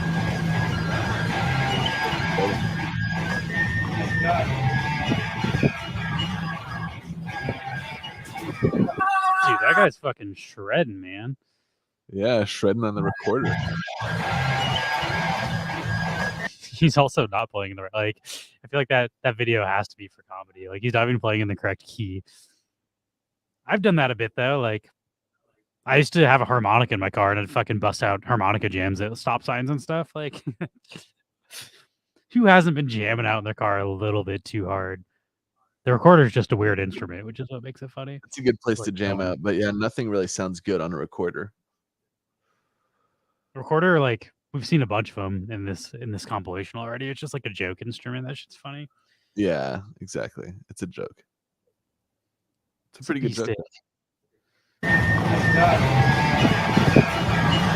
a fucking reference that I don't think anybody understands. For some reason, they say a joke is called a beefsteak, and fucking John Benjamin has a van. That's like a reoccurring joke in their thing. Is that he's like, it's a beefsteak, which I'm pretty sure means steak in Spanish. I have no idea like what the actual joke is. It's just like nonsense.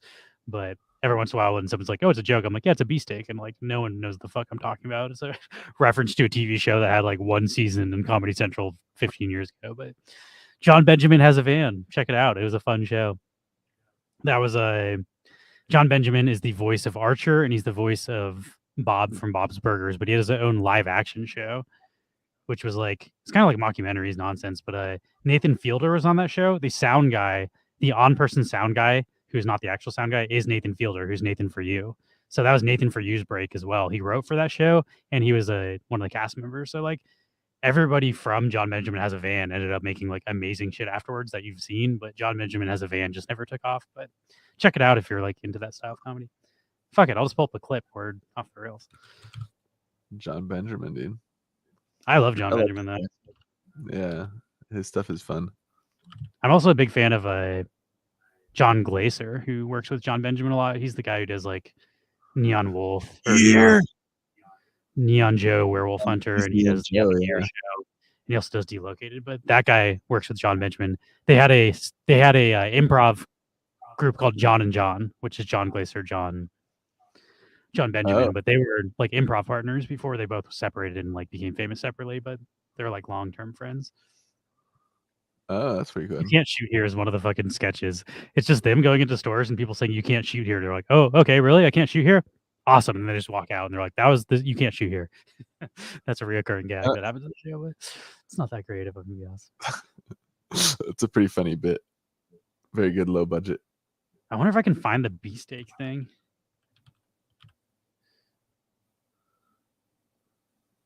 I don't know. Let's just watch this a minute and see what. Vehicles will cross here at the actual border itself. So this is the actual border? Yes, sir. That's so if I jumped over here right now, I'd have to go all the way down there just to get back into the States? Yes, sir. Wow. Okay, hold on a sec. Sure. Rob, hey, can you look at this for a sec? Because I want to get it. No, I was just talking to the border guard. Yeah? You're saying that this area right here is... Yeah. Sir? Really funny, John. Sir, you cannot cross here. Okay. He just pushed me over, sir. Sir, I'm sorry. You're going to have to make your way at this time to the official re-entry point. Are you serious? Those are the rules. That's the law. Okay. Let me just get my passport. Sir, I'm not going to tell you again. There is no entry here. No pasada aquí. Gracias. John, can you please get my passport out of the van? No. John, get my passport out of the van right now. I said no! Rob, I'm not getting it! This isn't a joke, John! Come on, we're going. John, you get... Do not get in that... I'm okay. Leo, please. Leo, give me my passport, you ass! Okay, guys. No problemo, guys. It's a joke, a cheese day. You know cheese day, graciosa. Have fun in Mexico, Rob! No, okay. The show is super fucking weird though, by the way. Like it's a mockumentary. Like that didn't actually happen. Like they're shooting a TV show and it's all fake. It's super weird meta, but I don't know. I enjoyed the fuck out of that show. It's actually probably not that good of a show, which is why I didn't take off. But if you like those people and like weird alternative comedy, fun stuff.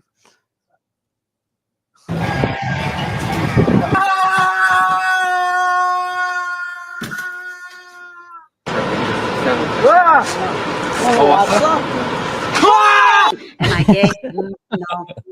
Sorry, I love penis. Have anybody ever tell you you look like Beyonce? Nah, they usually tell me I look like Shalissa. Who the fuck is that? Me.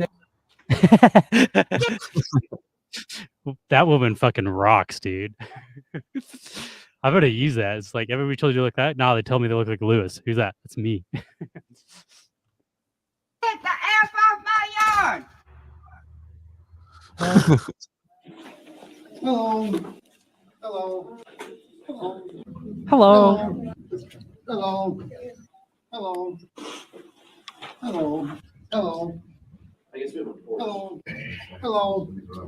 Hello. Damn, that guy's. You want my brain with the face, and I'm killing you. Yeah, right pants, dude. Motherfucker, it's your motherfucking birth. I'm just kidding. Seja muito feliz com a escolha dela.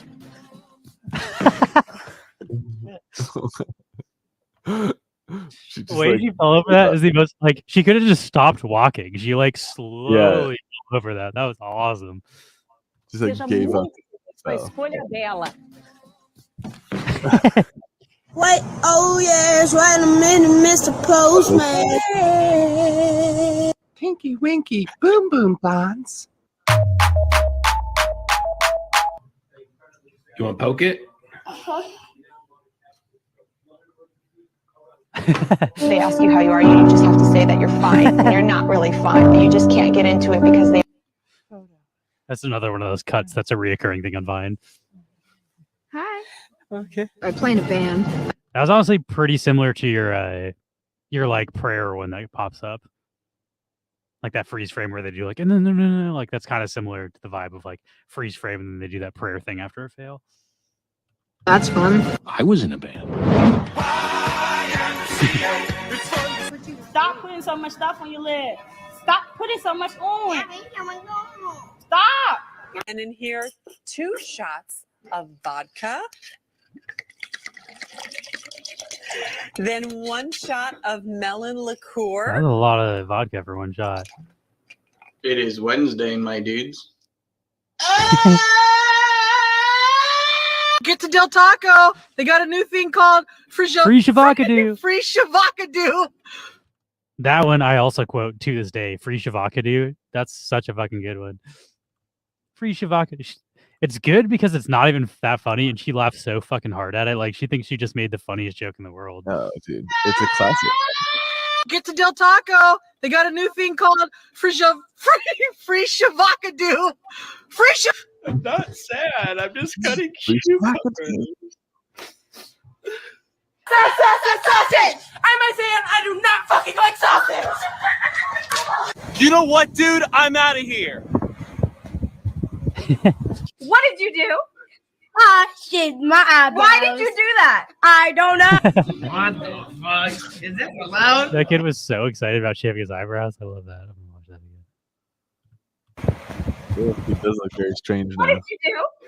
I shaved my Look at his eyebrows. smile, Why though. did you He do loves that? it. I don't know.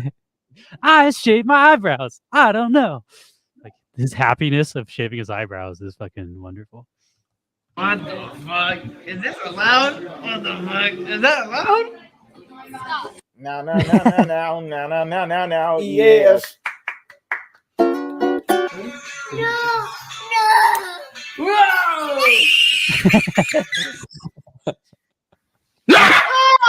Stop! I could have dropped my croissant.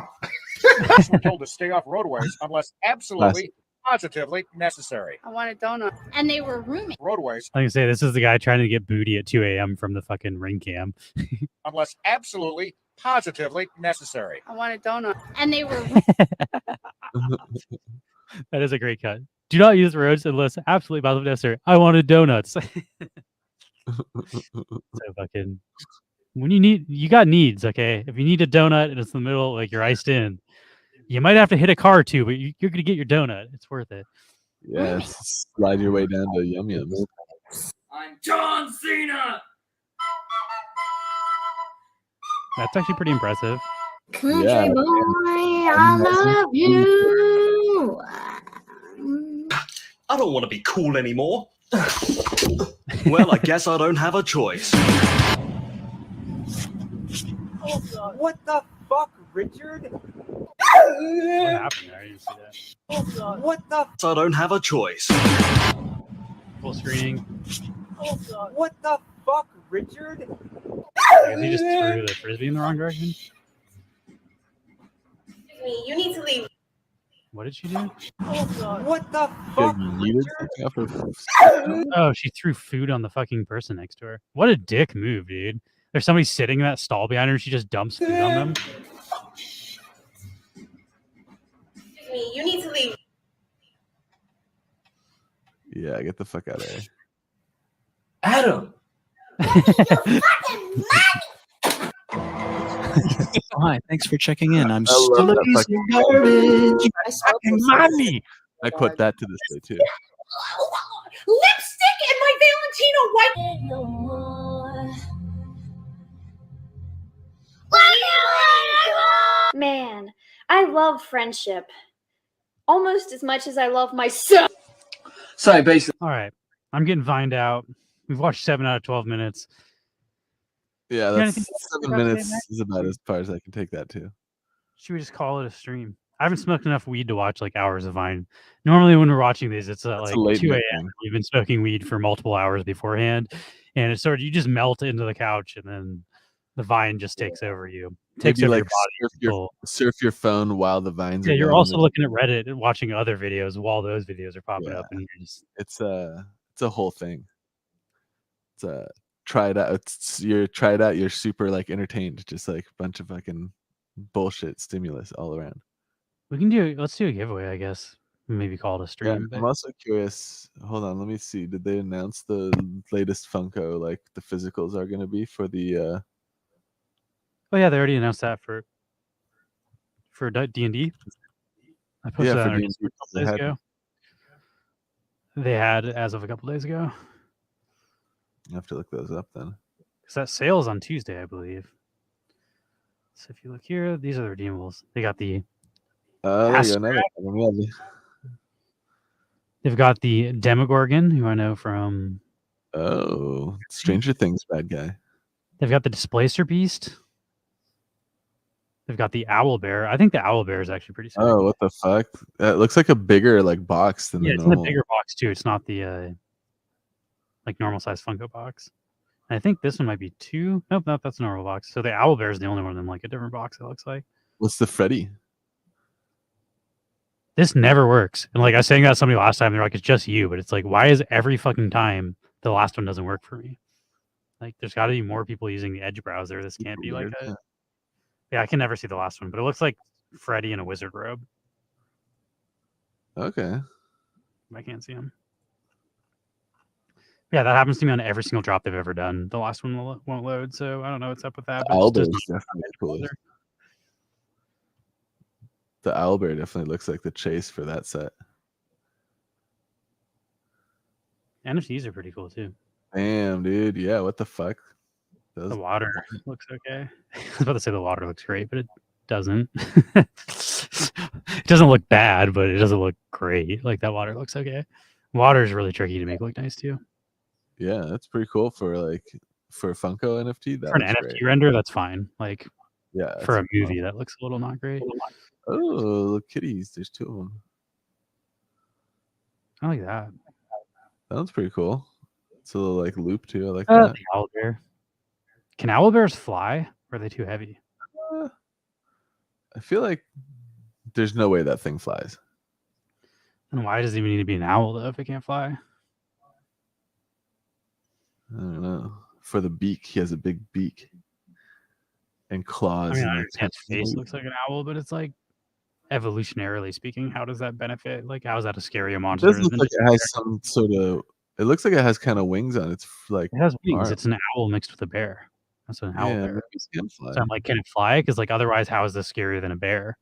Because like a bear is scarier than to me than a bear with owl features unless it can fly. And then it's like, fuck, this thing that was normally on the ground is now flying in thousands of pounds. But yeah, I feel like logistically speaking, you don't want things to be that heavy if they're flying. Like flying animals are generally very light. So it's Freddy as a high elf is what Random King said is what the Freddy is too. That's the. Is there a Freddy NFT? Or we can't see that one either, right? That is the one. But yeah, it's Freddy as a high elf. That makes sense. His ears are pointed like an elf. I also wonder, like, did high elf exist before Dungeons and Dragons, or are they like I wonder where all that shit came from? Because I know like Lord of the Rings is pretty big as far as like putting those lore into, but like Dungeons and Dragons, did that exist before Lord of the Rings, or was like is it based off Lord of the Rings? Like, who invented elves? I guess. I guess. Yeah, high elves definitely exist. They exist in like the lore for like Elder Scroll as well. Like the whole Elder Scroll franchise has like we're looking for something before Lord of the Rings. Elder Scrolls came like 30 years after that, right? Or did Elder Scrolls had a book before the game? No, I don't think so. But they had a text-based game way back in the early days of computer gaming. When was the first time elves were in stories? 1924. The first appearance of modern fantasy elves occurred in The King of Elfland's Daughter, a 1924 novel by Lord Dunsany. The next modern work featuring elves was The Hobbit, a 1937 novel by J.R.R. Tolkien. So the second work to ever feature elves was the person who wrote Lord of the Rings. So technically they did not invent elves, but I think you could say they very much popularized elves. Lord of the Rings kind of like gets the credit, I guess, for me at least. That's my introduction to like elves. And I also feel like when I play games like Magic the Gathering or something, I just imagine like that's basically Middle Earth, like as far as where those characters live and come from and all that. Yeah, so that's like, also that's just what I was trying to determine. Did Dungeons and Dragons come out after Lord of the Rings? Because if so, it's based on it, and it did. So yeah, that's what I was trying to figure out. Like, I guess it did. And yeah, I would totally when I play. came If out I in play 1937, dog. Dragons, I That's just assume we're like in some section of Middle Earth or a version of Middle Earth, basically. If you're playing Dungeons and Dragons, so basically, what Dungeons and Dragons is it's like it came out in 1974. It's basically just like Lord of the Rings nerds trying to live out Lord of the Rings as their own fantasy. Is essentially what I would say. Yeah, that is. create your own character and live in the same world. Maybe you Yeah, it don't came get to out be Frodo and destroy the ring, but maybe your character does some other thing. came out in 1974. Yeah, I could definitely see owlbears in the Middle Earth, hanging out in the forest. The book with the came out in fucking- 1954. I didn't realize Lord of the Rings was that old. I didn't realize The Hobbit came out in the fucking 30s, man. That's so old. That's almost 100 years old at this point. Yeah, it's getting there. For whatever reason, I just assumed Lord of the Rings came out in like the 60s or 70s. Like I didn't realize all of that stuff is from like the 30s and 50s. I guess. Yeah, Like, that's true. That's I'm a not. long. I'm very into the history of music, but I'm not so interested in like the history of film and stuff. So I haven't really like looked up any of this stuff. But interesting. I like knowing the origin of stuff and how stuff evolves because like elves and orcs and shit are just like in everything now. Like they're just. It's like. Those characters didn't always exist. Someone's brain came up with that at some point. It's like it's weird because it feels like same with like zombies. Zombies feel like they've been around forever, but it's like I think zombie stories were invented in like the last 100 years too. So it's like a moderately new storytelling device that has just taken off. Or not even storytelling device. I guess zombie is a storytelling device, sort of. They've like evolved into mushroom zombies now. But I think I might raid into someone unless you have other stuff you want to look at. We're showing off. That in case covers you're new everything. to the stream. Going for 2 hours too. I'm down to do a quick giveaway too at the end here. Tales of the Crypto did a collab with us today. They dropped it, sold out, but you can still find it on the aftermarket. There's only 100 mints. I believe the stakes for Rads, which is their token for their game, and they have a game you can play, which is like a zombie survival game. So if you're interested in that, you can check this out on the aftermarket. You can check out Max Collected. I have the Mint 1 now, thanks to I Am the KY. Shout out. It's pinned in my Honestly, I don't really know how the game works, to be honest. Like, you'll have to ask somebody else if somebody wants to learn how to play, because I don't actually play the Tales of the Crypto game. So if you want to learn more about their staking system, I can give you a link to their Discord and you can ask them and stuff. And I'm sure all of that information is publicly available. But that is new for us. Tomorrow, what do we have going on tomorrow? Sold out. There we go. Tomorrow, we just have another kind of off the rail stream. I think we'll be doing more giveaways and marbles and stuff tomorrow. So if you are into giveaways, come back tomorrow. Yeah. We ordered our second set of stickers. So our second set of stickers is on the way. We're doing Neon Spice, and we also ordered some Chase variants. So I believe 5 out of 100 people will actually get like a holographic sticker, kind of like a, like the shiny version of a Pokemon card. There will be a couple rare ones. I'm excited to see how that looks in the neon aesthetic, how the shiny one looks. I think the demo picture they sent looked really fucking cool. So I'm stoked. We also are not going to replace them. So like you won't get a shiny instead of a non-shiny. You'll get a shiny in addition. So we will be throwing those into 5 orders at random. So it's not like instead of getting the normal sticker, you get a shiny. We're just including 5 extras. So you might buy 1 sticker and get 2 if you get lucky. There's 5 of them, and there's 100 people, 100 stickers to sell. So 1 in every 20 orders will get a bonus sticker. But it's going to be done at random, so no guarantees. And you could buy 90 and still not get one. If you buy 91 stickers, you're guaranteed at least 1. So if you really want a shiny, you have to buy 91 stickers to guarantee it. But I also would not recommend buying it because that's too many fucking stickers. But that's how we're going to try to do it.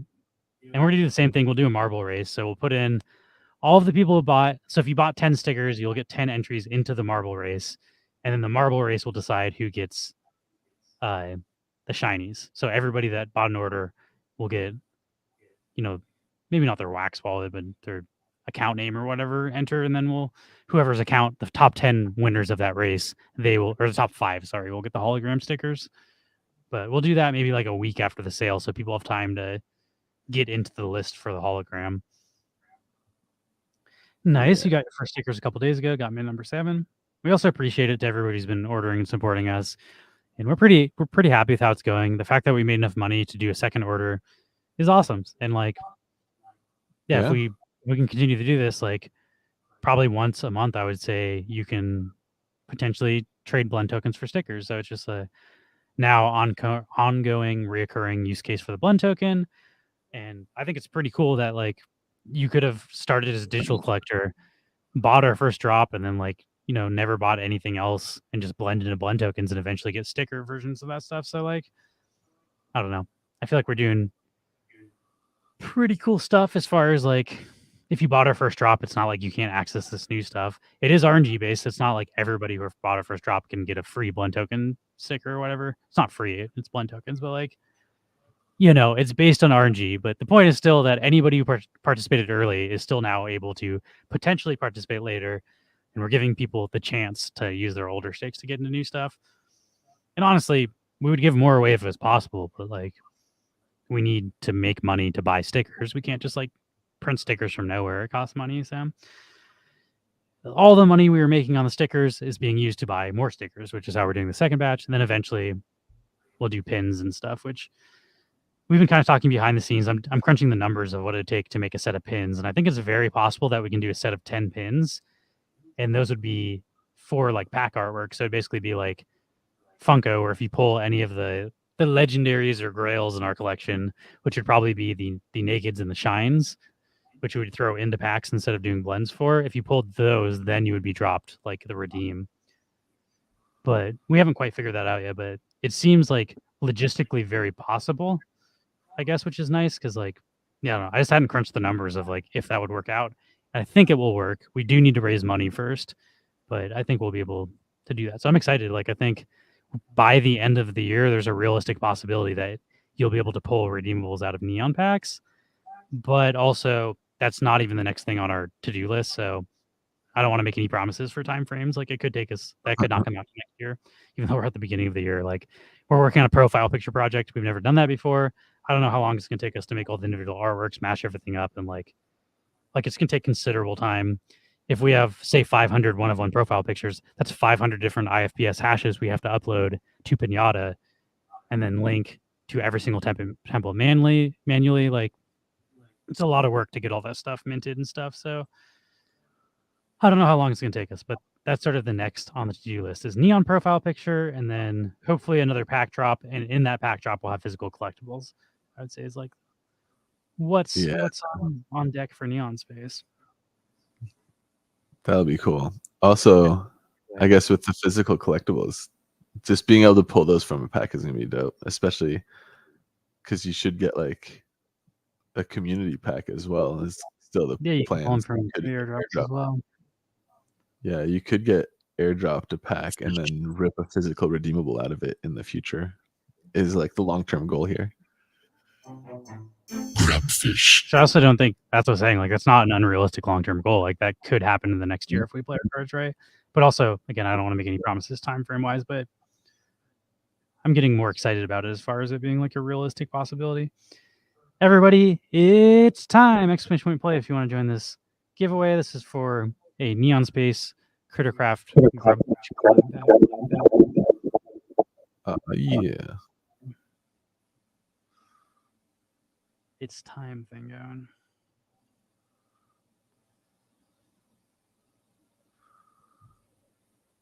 Let's see. I'll have to use my auto buy. Place some orders here for this Neon Max. Let's see if anyone lists it for cheap. I think the hardest part for us for pins is actually going to be figuring out shipping. Shipping we have figured out pretty good for this, but it's going to be significantly more work to ship pins because I don't think you can ship them in envelopes. I think you have to ship them, like, you can't ship them in a standard mail envelope. I think we're going to have to buy like those yellow envelopes with like the bubble wrap inside of them. And that's going to just increase everything. It increases the cost of ship, increases the cost per package for shipping. And like, those are all numbers that we haven't figured out. Like, so that's the part of that I haven't figured out. I figured out we can raise the money to sell all the shit, but I haven't figured out if that includes the price of shipping. And if it doesn't, that would mean we would need to charge people for shipping that pulled stuff, which I don't like that. I like the idea of us paying for the shipping, at least within the US, like Funko does, but I haven't figured that out yet. So I'll have to crunch some numbers before we decide if that's a thing.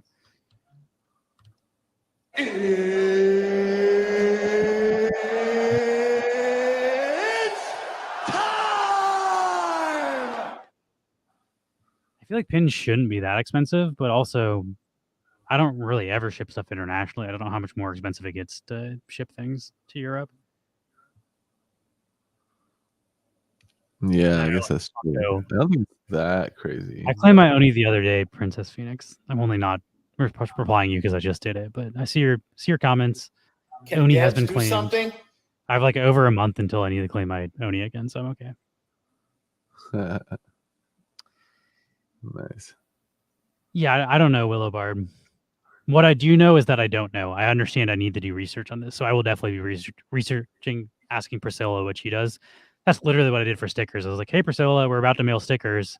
What do you do with stickers?" And then she told me, she's like, "Oh, you just stick them in a regular envelope." And she's like, "Solely, we'll tape the back of the sticker to the envelope." But she actually told me that can tear the stickers, and she thinks it's unnecessary, and you're risking the back of the stickers to tape it to the envelope. So she told me to just put them in there loose. But I'm very much using Priscilla as a resource to figure out how to do this stuff, but I have not yet asked her. So that's just why I don't know. I know what I don't know, which that is important. Like, not knowing what you don't know is what takes forever to figure out new stuff, because you don't know what problems will arise until they arise, and then you need to solve them. So like being able to identify that this will be a problem and being able to solve it beforehand will save us time for sure.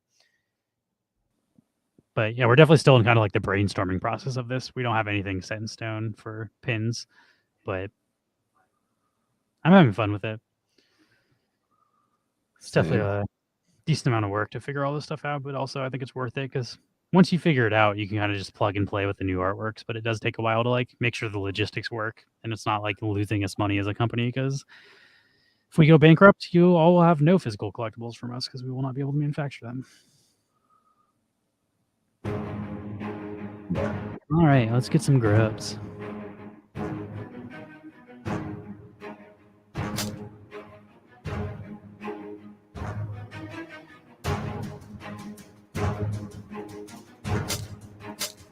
I also need to. I didn't get one of those Tales of Crypto things. I might trying to decide if I want to scoop one now or just wait a few days to see if like people get impatient and list it for closer to drop price. I should have bought it before we announced on stream. A bunch of people watching the stream bought it. Now it's like $1 more than it was when I was looking at it. Yeah. It's the streamer curse. When you show off stuff you want, people just buy it. Yeah. Also, $2 isn't that much as far as like I'm probably not going to play the game even if I buy it. I also like should say I don't not play Tales of the Crypto because I don't think it's like they're a good team or they're making a good product. I'm involved in too many clicker projects, and they're kind of a clicker game. It's kind of like a staking clicker game. And around the time we were Max and Mark were like promoting that shit, I was buying into ZOS. So I was like, I can't be buying into like 2 zombie clicker games on Wax at the same time. Yeah. So I don't really know much about Tales of the Crypto, but it's not because of like I'm not endorsing them. Like I think it's a fine game and like a fine project. And they have a really strong community, and we consider them friends in the space, which is why we're collabing with them. So yeah. Like, don't not play the game just because I say I don't play the game. Like, check it out if you're interested. Maybe stake. I just know I don't have time to play it, so I'm not even going to bother staking because, like, I'm also not just trying to dump tokens and, like, ruin their game economy if I'm not going to play the game, so I'm just going to not participate in the game economy. But I know, like, the Atomic Kings, there's a couple of folks in that community. I think maybe even, like, Jolly in our community are still very into Tales of the Crypto. And they've done really well by the community. They're a smaller project with a smaller community, but heard nothing but good things from people in their community, like saying they do stuff. Princess Phoenix, there he is, playing Tales of Crypto. So like we have a lot of overlap in our communities. So definitely it's worth checking out. I just can't really promote it as far as like I don't know how it works, so I'm not going to do like if you ask me how do I play this game, I'm going to have to go look it up. So I think Mark has a gaming set, but he has been too busy to play with it, I'm sure, for a bit. Yeah, that's what I was saying. Like, there were people on our team, like you and Mark were more involved than I was, which is also why I passed on having my face be on Tales of Crypto, because they asked me first, and I passed it to you. I'm just like, like you can, but I don't actually play your game, nor do I know anything about it. So I kind of feel weird being like the one plastered on a card. Yeah, I collected like some of the artwork that I like, but I haven't really played the game very much. Like I collected some of the. I literally have no. That's why I was like, I feel weird being like the spokesperson for our team because I literally don't collect their stuff at all. But again, not because I don't think it's good. It's just like you can't collect everything on Wax. We also got to the point where I was buying into every drop we promoted, and I lost a ton of money that way. Like I brought into Writer's Drop, their comic drop, to support them. I was buying into everybody's drops that we're having on our stream to like support them, but like almost every single thing I bought into like collapsed in value by like 90 to 95% from doing that. So like I just had to like stop doing that because it was just not smart. So like if I'm not going to play a game, I'm not going to just buy a bunch of shit now for it because like most stuff goes down in value, and if you're not playing with it, you don't get the gaming utility, which is how you get the value out of it while it's dumping. So I don't know. I feel like that's a long-winded way to say try out their game, even though I don't play it. All right, let's raid into somebody. Call us a stream. Thanks for watching, everybody. Yeah, it was fun. My throat kind of hurts. I don't know. I'm feeling kind of sick. I don't know what's going on. I have a headache too. I don't know if that's sick from my stomach shit, but I was feeling shitty the other day. I think it might be a combination of things. But I also think I'm smoking too much weed. I think that might be why my throat hurts. But I'm like hoarse right now. I can like not speak correctly. If I sing, it sounds good though. Like I've been singing lately, and I don't have to yell to make a raspy voice, which is like, yeah, nice. That smoker's rasp. I've been just vaping my weed, so it's pretty light on my throat. It's definitely nice, but it also takes a lot longer and definitely doesn't slap quite as hard either as just like roasting a bowl. But you know, reading is so sneakery. If you want, you can use some of my butter.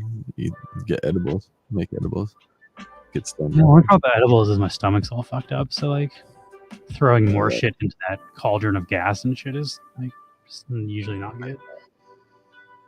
Like edibles can affect my stomach in weird ways. Like the same thing, like when you eat mushrooms, like it just feels weird. Like it's not even necessarily like a sick feeling, but it's like it definitely just feels weird when I eat powerful edibles.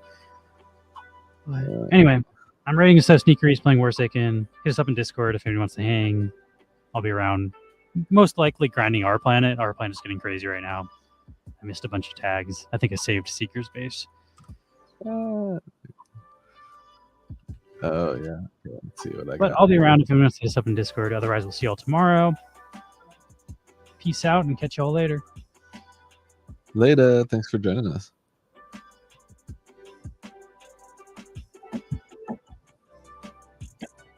Right, Let's do the build.